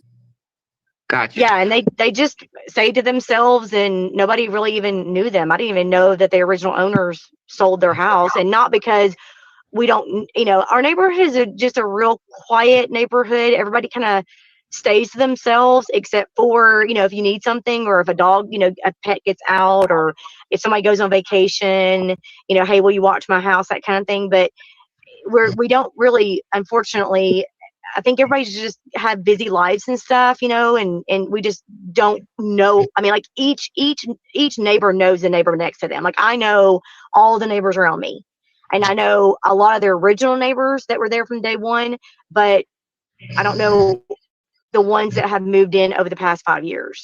And I think with COVID, that kind of messed everything up too. Prior to the February 26th, right, when Chris arrived home, did any neighbors or anyone that you heard, whether you see it, but you said you never knew him prior, did anyone ever say anything about him being around the house on the 25th, the 24th, or seen in the neighborhood or anywhere in the area prior to the 25th? Nobody's ever really mentioned him. The only person that's ever said anything about him coming home, like I said, nobody really ever paid attention, I don't think, because even the neighbor that lives close by that I'm friends with, I asked her, like, did you ever see? She said, I never really paid attention, because like he would come and go, and they never were out really, and they had this camper, and the camper would leave, and then it would come back, and then, he never came outside. And it's odd because Chris kept saying that he would go outside and play, and all that kind of stuff. And she's like, I don't remember ever seeing him really outside playing. Like, there's no playground. They don't have a playground outside. They don't have a trampoline outside. Like, if you looked at their yard, you wouldn't even know. There's no bike. There's no like scooters. There's no basketballs. You wouldn't even know they have kids. There's nothing in their yard to play with. He's never outside. Like, he didn't go outside and play catch with his dad. Nothing. That night, Katie claims the night of the 25th that Sebastian takes the trash out after they arrived home from going out to dinner. Go ahead. There's no specific footage of that. The neighbor that has the Ring door camera that saw that, she said to me on the phone that the only thing you can see is a silhouette. She said you cannot see a physical person. There is absolutely no physical proof of Sebastian being at their house that night after dinner. There's nothing. There's her car coming home. My neighbor did tell me that she saw her car come, but she parks in the garage, so nobody saw him get out of the car. What time was that? I always want to know what time she arrived home. Do you know? I asked, and she said that it was so dark that she couldn't really see. She saw about 6 or so, I think is what she said, ish, because they went to dinner at Texas, and then supposedly came home, and then her car came into the driveway around 6, and then somebody pulled the trash bin out, after that. But they don't know who it was because you can't tell. So no evidence. Any neighbor, including yourself, or because you all talk, the neighbors talk to everybody and said there's nothing to indicate that he was home that night. He got home that night. There's no proof of that. Nobody ever saw him come home, or really, I mean, I don't even know if anybody can say they saw him leave with her.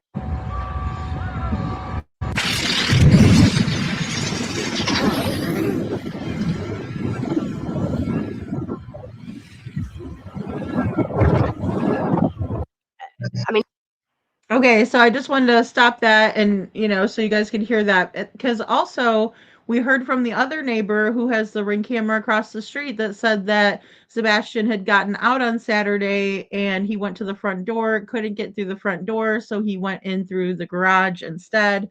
Now we hear Bobby saying there was no proof because she went straight into the garage, right? And you can't tell who was taking the trash out. You can't see that at all, according to what Bobby's saying here. No, I don't think anybody actually looked back that far. It was so chaotic at the very beginning. I think the police were so focused on a runaway teen that was what everybody was focused on. So when they first asked to look at their video cameras, I think everybody was checking actual of him walking out.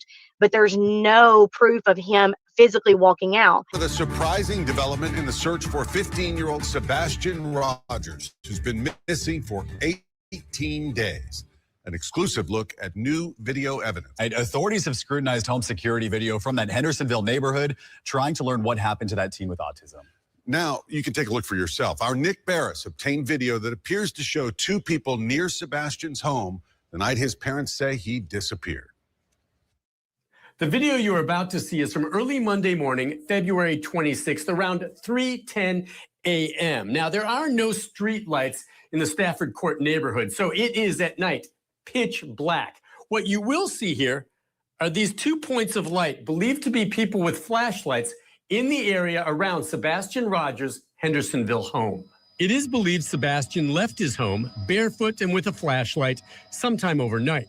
Since his disappearance, authorities have reviewed security video from homes in the neighborhood looking for clues. We have had several clips that have come in. And this one is getting the most attention, showing signs of activity around Sebastian's home the night he disappeared. You see 2 light sources, which we've circled to help you follow. For point of reference, the security camera was pointed toward the back of Sebastian's home in a common area. In the video, you see subject 1 with a light source in the lower right-hand corner. Then you see subject 2 briefly appear and move toward the first before that light source is covered or obscured by bushes. Subject 1, a few seconds later, then moves out of frame. Then subject 2 reappears and follows subject 1 off screen. It's a short time later, and it's very vague, but then you see one of the subjects moving quickly back through the common area, and that is it. I know, there's not much to see here. You certainly cannot identify anyone, but those close to the investigation tell me the mere fact that there is now evidence that someone is in the area around Sebastian's home is significant. This video shows suspicious activity in the immediate area the night Sebastian disappeared. Could one of these subjects have been Sebastian?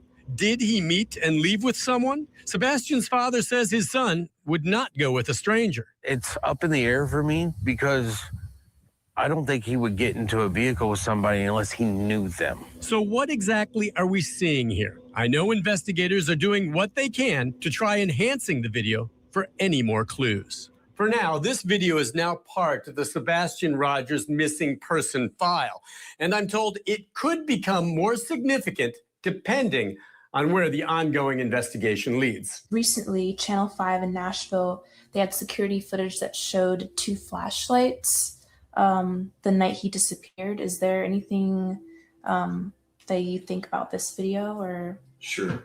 So there's a lot of speculations about that video that are floating on the internet. Okay. And that is exactly what it is. It's speculations. Now, what I can give you an official statement on is TBI Newslink has released a statement from law enforcement, between local law enforcement, state law enforcement, some federal law enforcement, and they have analyzed that video so many times over that everything that everybody is trying to assume is a flashlight, I hate to say this, it's not. As much as we would love it to be one, it's not. I'm not going to go into details as far as where that video is shot from, but I can tell you, as the parents, we have seen the video firsthand from law enforcement. We know exactly where it was taken from, and nothing that is being assumed right now is actually true about that video, unfortunately. Okay. And anything about any other videos or anything like that, please refer to the TBI news link that they have out there, the updated Amber Alert stuff, and it will give you the most up-to-date information that all law enforcement has, and they will give you current as far as what's what and how they're looking at things. And if there's any new video, forward it to them. Please. Yeah. Security footage is really like a game changer. I heard you.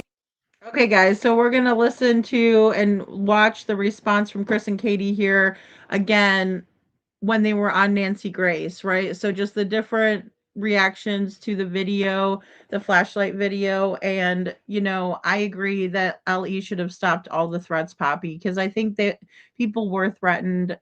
Obviously, if a small channel like mine is being threatened and they're so worried about me spouting the truth off, I could bet that someone like Nick Barris, who has a huge following, who is on the local news, I could definitely see that happening, and Ellie should have stopped the alleged threats and didn't seem to do anything which caused more people to be afraid, in my opinion. Even the United Cajun Navy said that they would have to do a security analysis to search for Sebastian again, right? A security analysis to go search for Sebastian. And we're to believe that no one has ever been threatened. There's been threats from the very beginning. And no, I don't think Nick the Hat has been threatened. I mean, they put out information about Nick, but I don't know that he's been threatened. Um, well, I guess there was that hit that they put out on certain people. I don't know if he was a part of that. But I will say, if that happened, it's just another example of a threat. Hello, Scranton Strangler. Good to see ya. So, I mean, it's really par for the course in Sebastian's case. And the fact that law enforcement doesn't want to stop it is causing concern for the United Cajun Navy and them telling everybody that they can't do anything to help in Sebastian's case because they would need to do a security analysis first. I mean, it just speaks volumes. So here's Chris and Katie. Chris getting really angry, big mad about Sebastian's flashlight video, in my opinion. You say earlier, Mr. Proudfoot, that your neighbors have been very, very forthcoming with their Ring camera info. And I was trying to determine if any lights were on, what, if anything, they may have caught. But I understand from your previous interviews that nothing of any evidentiary value was caught. And also, in another statement you gave, I understand that the video of the 2 flashlights, and I'm saying that with air quotes, that's not exactly what that was at all. We now don't believe that 2 flashlights were observed around your home. Is that correct? You're very correct. Okay.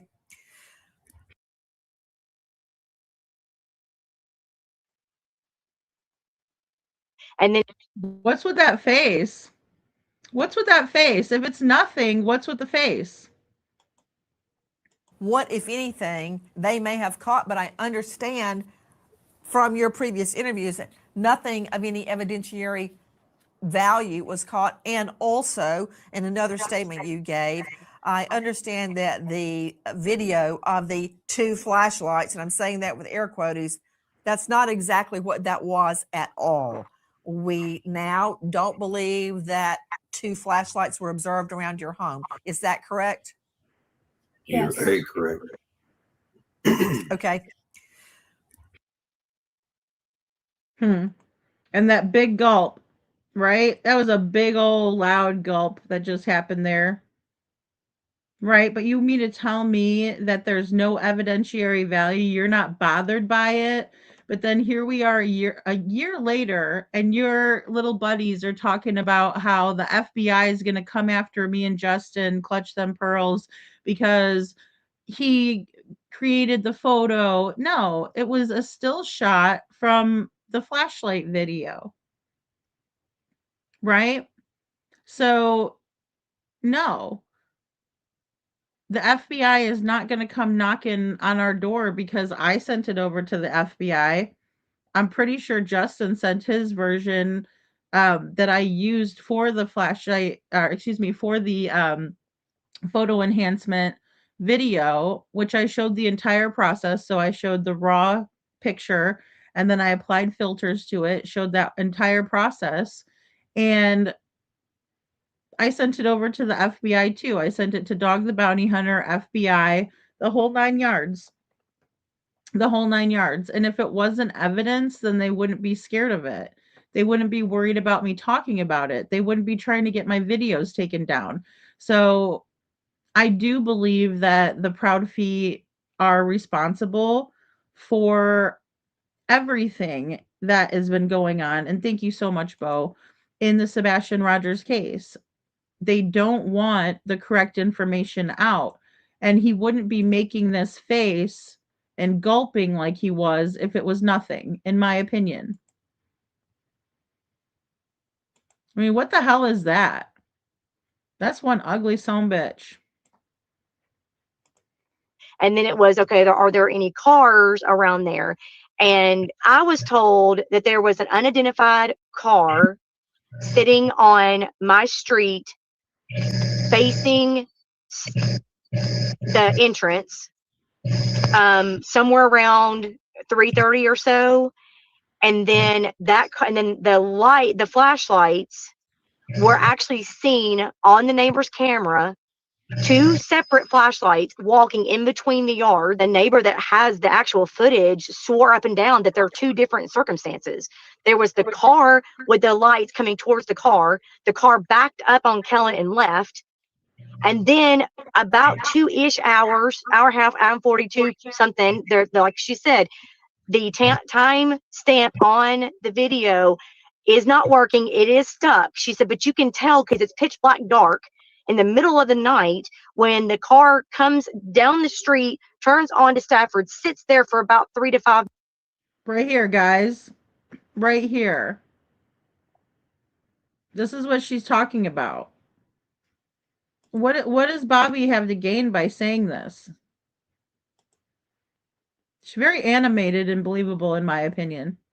It looks like she's recalling information right here. And this is what I want you guys to pay attention to with Bobby. I understand she's a flippy floppy fish. I get it. She's fishy. She's flippy floppy. She doesn't have a lot of friends, not a lot to do, right? She's kind of like, one of the little desperate housewives peeking out the window, Gladys Kravitz, the whole 9 yards. I get it. But look at her. She's recalling information. She's not just, lying or making things up. Not like the feet, right? Not like the feet. She's recalling information that she's seeing, and it's almost like she can't contain herself to let it out now. She's held it in for so long. And then the flashlights were actually seen on the neighbor's camera, two separate flashlights walking in between the yard. Hello, two separate flashlights walking in between the yard. Two separate flashlights. Where did the picture come from? Two separate flashlights.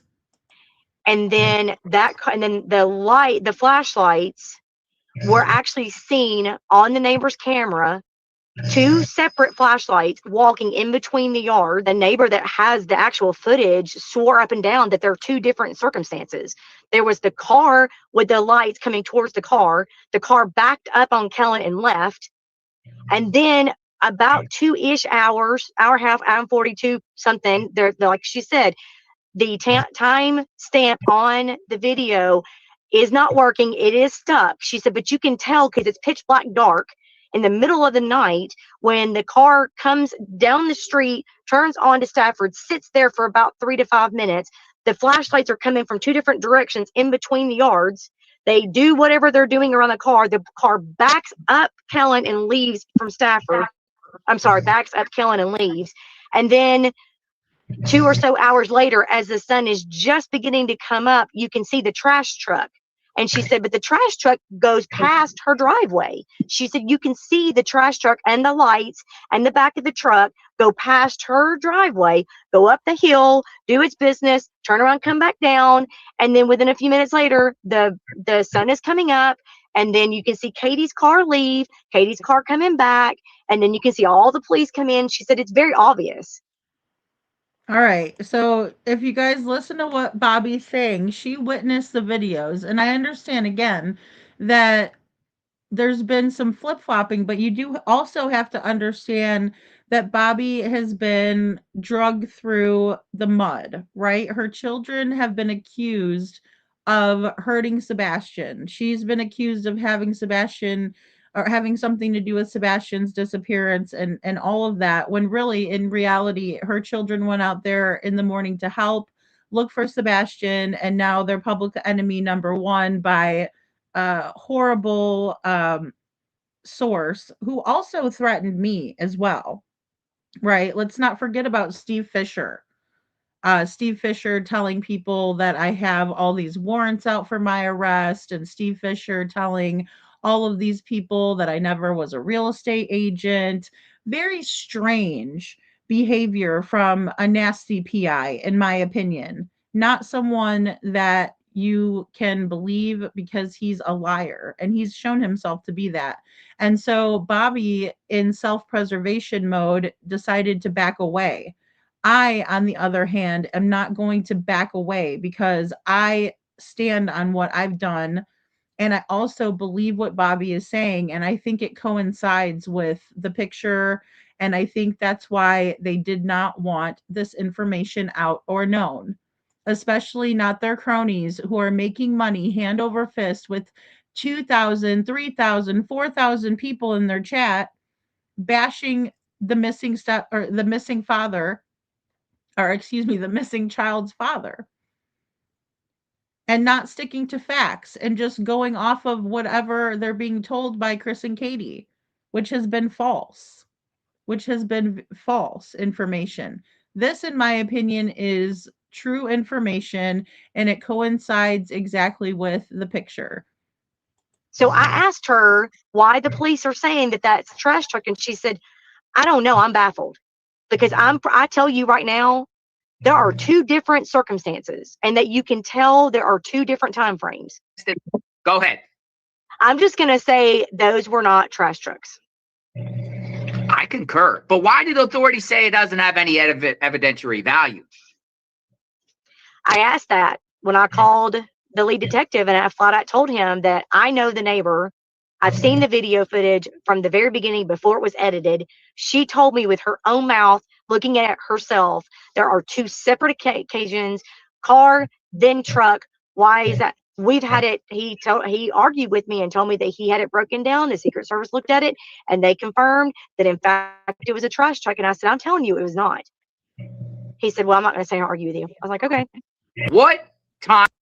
Right. So Bobby is very adamant here, telling us that she was willing to challenge law enforcement, right? That's telling her it's a trash truck. We all know that it's not a trash truck. And Cece, you know, I think that a lot of people lost a lot of trust in Nick Barris because he flipped.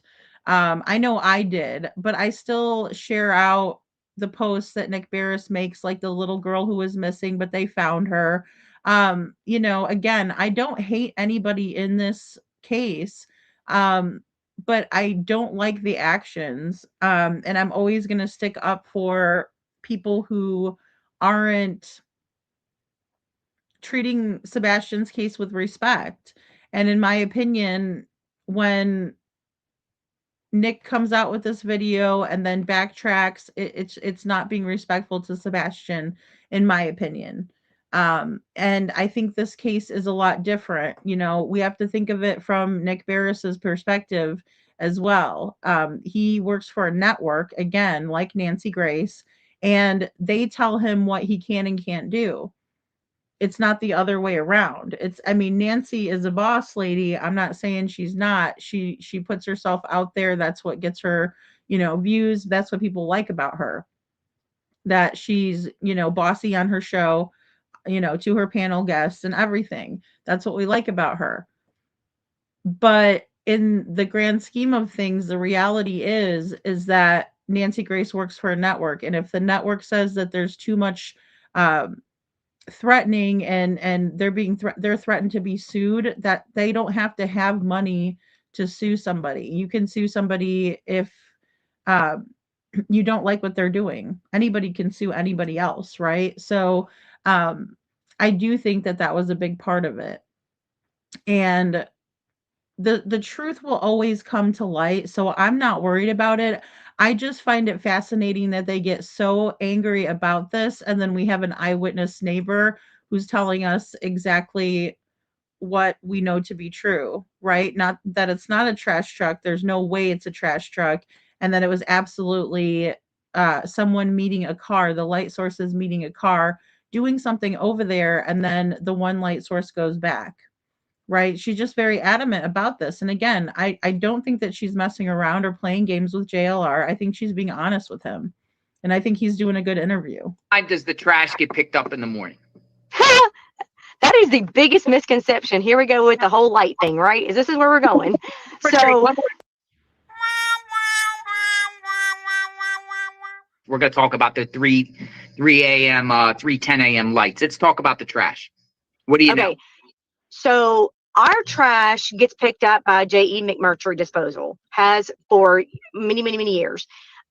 They used to, a few years back, they would pick up around 6:30ish, but then the bus was coming through and it was making it hard for them to come through with the bus, and all the kids were out and it was just chaotic. So they switched it, and now they go down my street about 5:30, 5-ish, between 5:15ish, 5:20, something like that, every Monday morning. That's going down my hill, though. That's not when they come in and they're going around it. That's when they're coming back down. So, yeah. I mean, that's an extra, 20 minutes? How long does it take for the trash truck guy to go through the whole entire neighborhood? And the other misconception is a lot of people are saying that they have to hand dump the trash bin in there. They don't. It's a new truck. They have an arm, and it does it for them. So that was another thing where they're having to pick up these big. No, they're not. They have an arm. They roll it over to the arm, connect it to the arm, and they dump it in. You can hear it. I mean, it's not quiet. It's loud. I mean, you hear the arm doing all that. So by the time they collect the trash coming up the street, though, not going down it. They're collecting it as they come up. So I guess they're probably in the neighborhood just like around 5, just before 5. And they're out of there before the buses come. Yes. Or the bus come, or Absolutely. You said buses. Where's trash go? Oh, it gets dumped in either Nashville or Gallatin. If Nashville is full, they'll temporarily dump it to Gallatin. And then once, I guess, Nashville gets finished, whatever, then they'll transport to Nashville. The big misconception was that the neighborhood behind us, they get picked up by a different company on Tuesdays. So that's a whole different thing.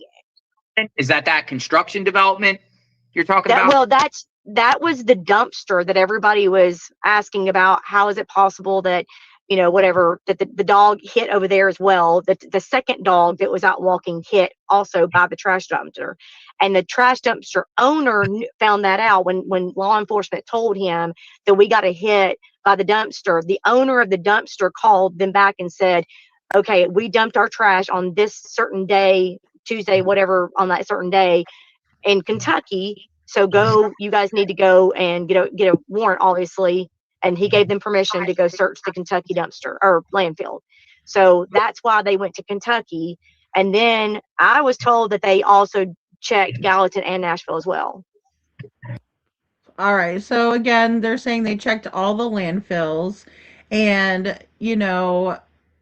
I think that was a smart thing to do, although they did wait a little bit too long, in my opinion, to do that. Now, there was a lot of speculation about the trash can being heavier that day. And again, that was something that came from local news anchors, right?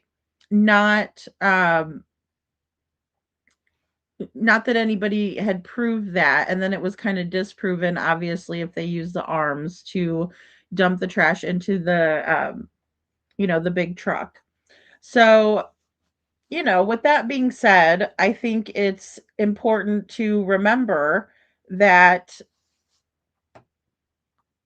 again, there was a lot of misinformation and a lot of missteps, in my opinion, by law enforcement in the beginning, because they were operating off of the assumption that Sebastian just walked off.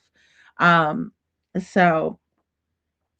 I don't think he did retract the video quickly, CC. I don't know if you're talking about the lights video, but it was out there for quite a while.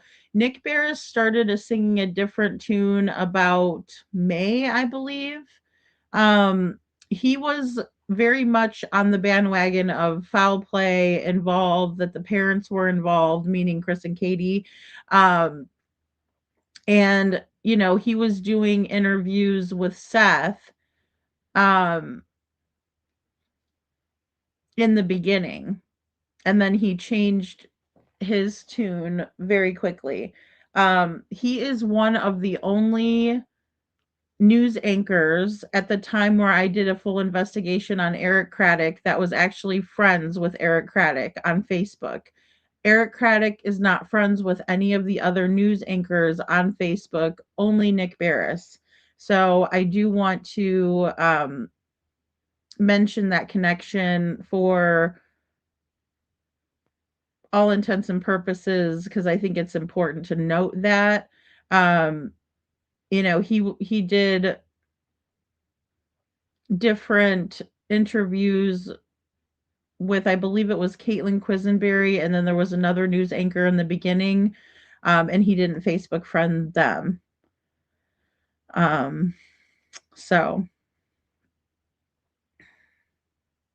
yeah, and the thing is, Janet, is that Chris was saying that LE told him not to speak on Sebastian or not to give out information, but then they turned around and told Justin from Clutch Their Pearls that they don't tell people, which is correct. I mean, they might be able to advise here and there against things, but they can't tell you what you can and can't say, right? We're all under the constitutional umbrella. And then we realize and we get to know Chris Proudfoot, and we know that he doesn't give a crap about what he can and can't say, because he says whatever he wants to, whatever comes into his small little brain at that point in time, he's going to say it, right?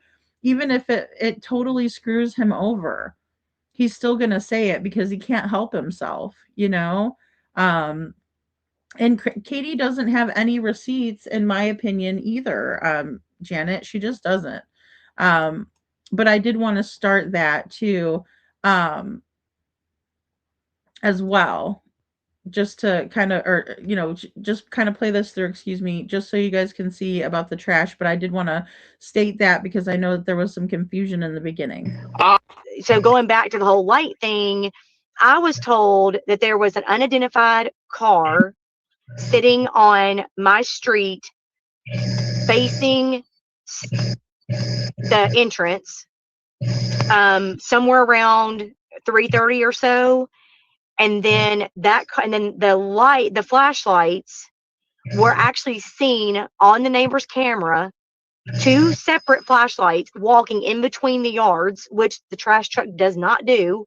They don't need to. All of the trash is at the curb. They have never, ever gone. Matter of fact, when you sign up for services, they tell you in the email their rules and regulations. If your trash is not by the curb, they don't take it. Unless, you're an elderly person, you ask them. If your trash is like in the front of your house and you ask them, they'll come and get it like that, but they won't come around the back or in between houses. That's bull monarchy. That is not how that works. No track. You don't believe those 3:10 a.m. lights were around 3:10 after 3 a.m. were trash truck lights. Not only do I not believe it, but the neighbor that has the actual footage swore up and down that there are 2 different circumstances. There was the car with the lights coming towards the car backed up on Kellen and left, and then about 2-ish hours, hour and a half, hour and 42 something, they're like she said, the time stamp on the video is not working. It is stuck. She said, but you can tell, but there was there were no cars that came and then left up their street and left. The only car that was ever seen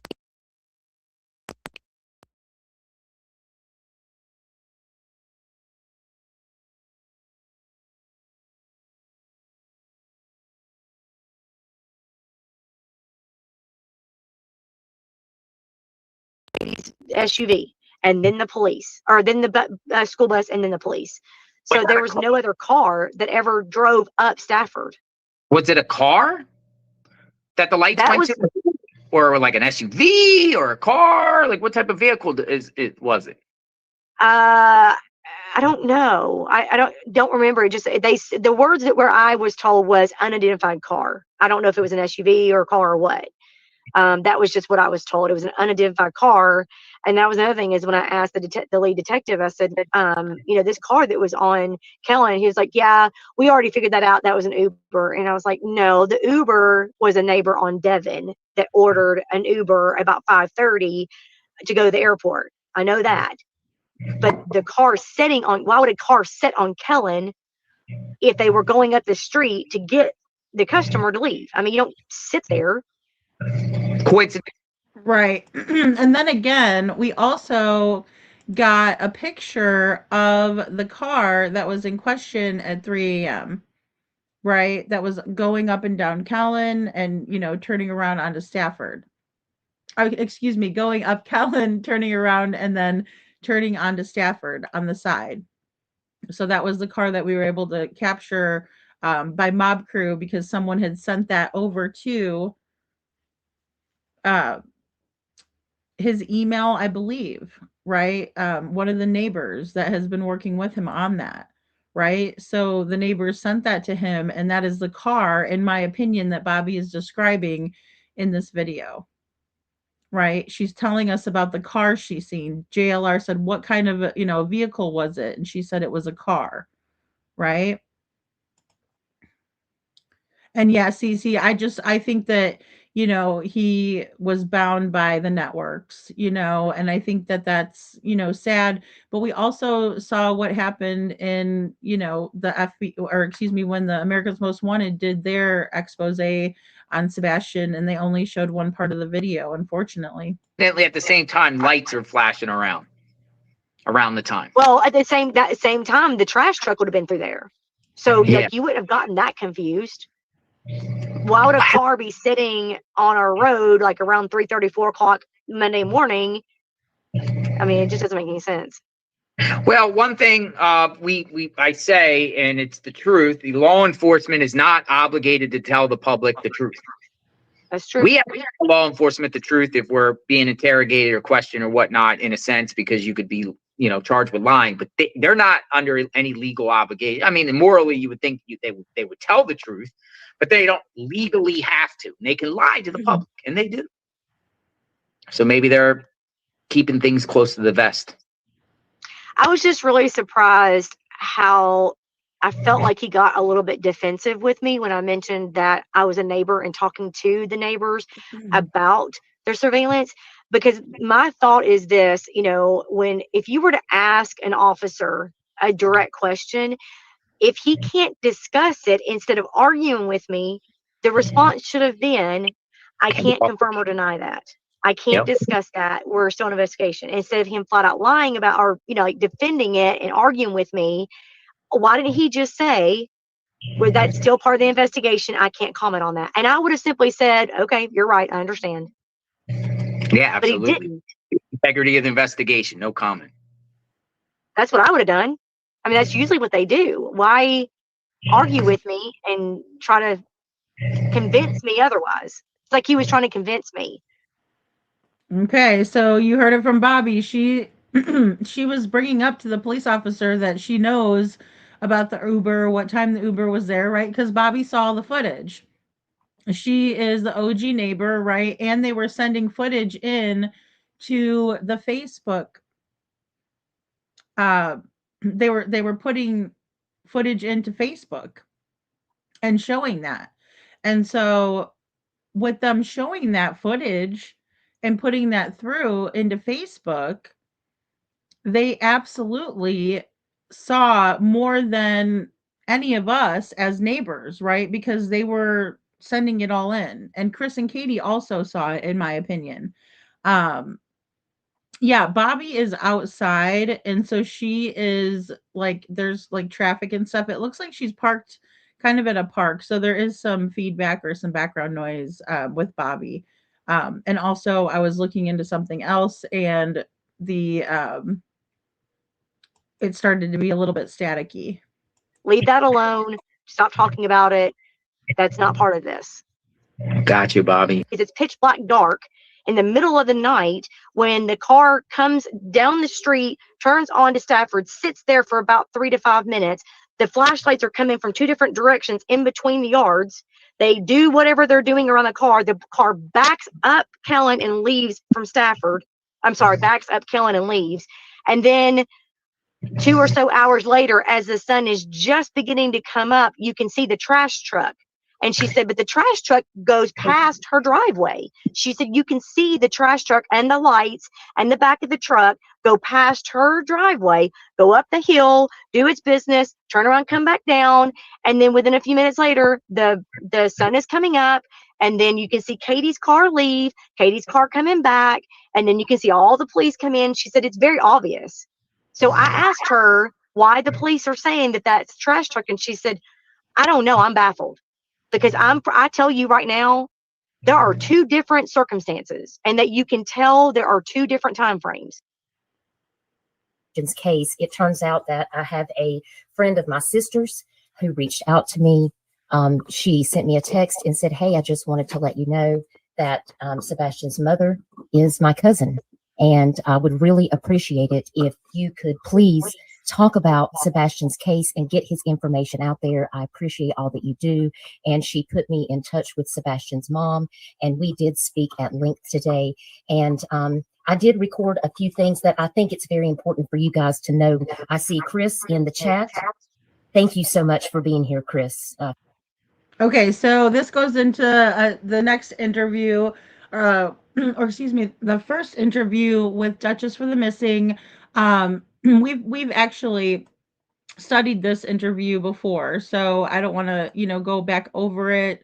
Unless I was to do a comparison, I know there's a really good comparison in here, but not better than most of the ones that I've done on here. Just comparing Chris and Katie's statements from all of the interviews that they went through.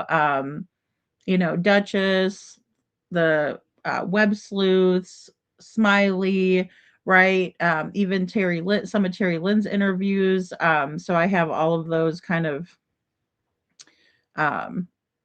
put in here in the Polished Turds, the Polished Turds series. So and I think a lot of it is because it's evidence too, Bo. And I don't think that part it was malicious. I think that it wasn't probably supposed to come out, and then it did come out, and so it was kind of like a faux pas in a way, right? But well, and I think he's highly narcissistic, CC, in my opinion. I think Chris Proudfoot does believe his own lies, but he forgets. Holly, thank you. The Polished Turds are the best. I mean, I was so surprised at how, I mean, because it is difficult. You don't want to, you know, it's hard being the interviewer, right? I learned that in Devlin's case because I became the interviewer and I'm just asking questions, trying to remain neutral. But in Chris and Katie's case, it was a little different. It was like people were allowing for the fuckery as long as they were getting paid, in my opinion, to do so, right? Or as long as they were getting the views that they wanted to get out of it. And so I think that says a lot, right? I also wouldn't allow for the family members to come up onto my panel and duke it out, right? Because I saw what happened in Sebastian's case. So I didn't want to do that in Devlin's case. And I tried to learn from that experience. And, although it does create more buzz around the case, so to speak, um, it still isn't okay if I know that it's going to happen beforehand, right? If things were just to pop off and I had no idea and I'm just like, ooh, whoops, that would be a totally different situation, right? But I already knew that in that case there was going to be a lot of butting heads, and so I didn't want to, put the family through that or have them say things that they were going to regret that people would use for content. In Devlin's case, in a negative light, because I think there's enough in Devlin's case that we can talk about in a negative light, unfortunately. And that's the sad part, in my opinion. So I didn't want to exploit that. But with Chris and Katie, it was a little bit different, right? Because it seems like they wanted the opposition. They wanted to come up and cause trouble. Um, you know, it's difficult to be the person who is listening to other people talk about you, and you're like, oh gosh, right? And you don't appreciate what's being said, but you also don't just like jump up on a panel really quick, right? Well, I don't. I'm not going to do that, right? I think that's childish, and especially if they're saying things that aren't true, I'm just going to laugh it off, right? I mean, maybe if they were saying things that were true, I might get up there and try to defend myself and say, well, I did this because of this. And we also have seen that in these cases, right? But Chris is just so fast to get up there, and again, um, some of the stuff you just have to take with a grain of salt. There was a car crash that was reported in the area also that early morning, in a car on fire. I did hear that too, Kylie's Nail Candy. Yeah, I did. What was my post earlier about Bauer socks and Sunny? Oh, that was Psalms that I reposted. That was Psalms, and I've played Psalms here before. They're a great channel, in my opinion. Really does a lot of work to expose the, I don't even want to call them oddities in Sebastian's case. The corruption in Sumner County is very high. And with that, I thought that was a very interesting video that made some very good connections. Um, Not good in the way of, good versus evil, but good in the way that they were connecting the dots to some of what's gone on in Sebastian's case. And I thought it was very interesting, some of the things that were connected. So, oh, I think that one, well, I just got a notification for that one tonight right before I went on, so I shared it. So there might have been another one that Kiki went over, because Kiki and I both support Psalms. Yeah, we do. Because we've talked about Psalms before. She's played Psalms. I have too. Um,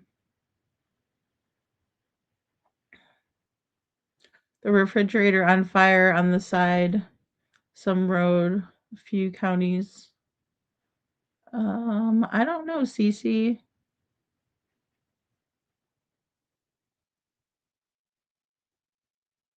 Oh, yeah. Yeah, she has done a lot on the Solomon case too. Psalms has Grant Solomon. Yeah. Yeah.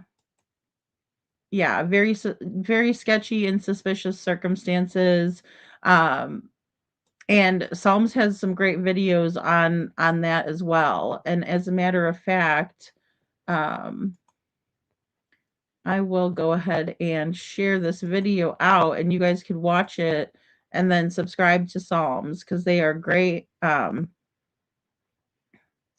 know Psalms, but they're very private, as they should be.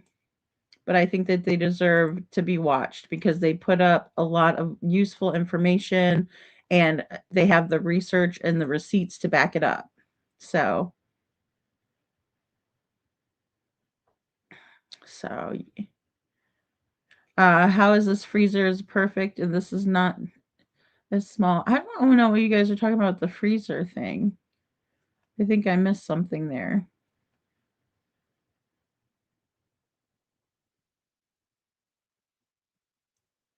I think I might have missed something there.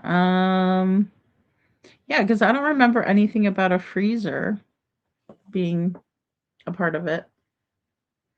So, all right, guys. Well, I'm gonna get off here. I know I kind of kept my nighttime live a little shorter than usual, but I wanted to get out as much information as possible about Devlin's case. I also want to look back at Sabrina's interview.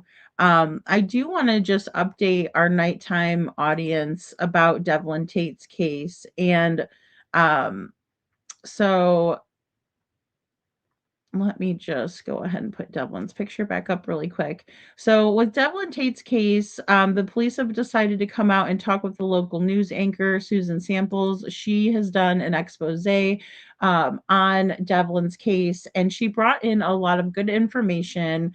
Um, and there's supposed to be more coming out. So as we get updates, we'll definitely, continue talking about Devlin.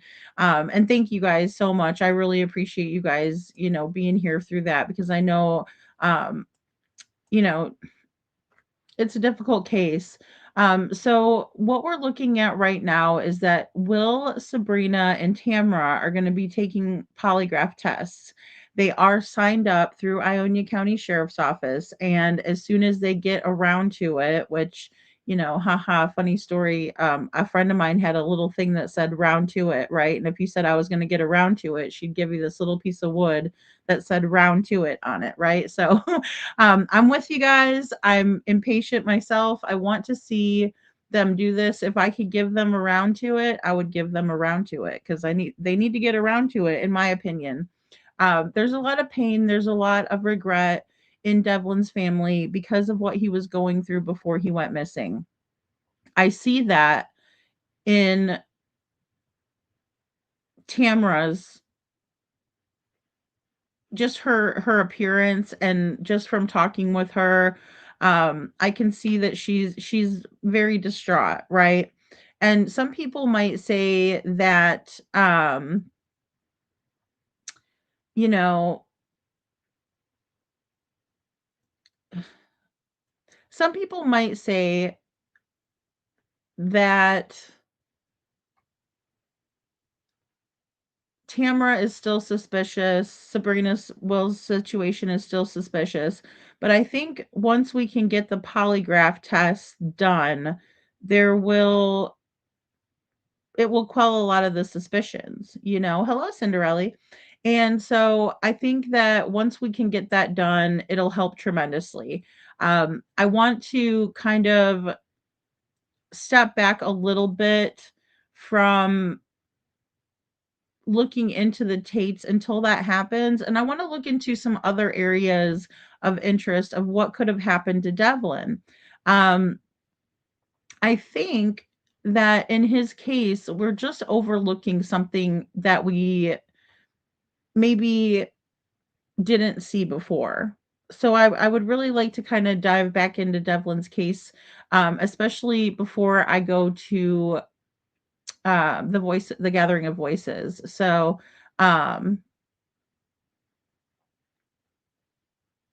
yeah, Cece, I hope that they don't show up to the gathering of voices, because I know that that would be a very difficult thing for Seth. So I don't see them doing anything good there at all. Um, I think that it just causes more drama. So um, yeah, but either way, I want to make sure I can get enough, coverage of Devlin, so that way I'm able to, go to Tennessee, completely cover Sebastian for the time that we're down there, and make sure that, um, Sebastian gets the coverage that he deserves. He does deserve to have the coverage and the focus be on him, and not on, the Cluminatis and Texanas of the world. I think that, again, it's going to be more of an environment of care and love, and that's what we're shooting for on that day, and during that time frame. We do want to make sure that people know that we're not going to give up. We haven't given up, and we want Sebastian to be found. And I think that's the most important thing to remember. And, I would just urge people to focus on that. But I also want people to focus on, you know, sending positive vibes and not, drama filled ones. So, all right, guys. Well, I hope you all have a wonderful rest of your night, and I will see you guys all tomorrow afternoon.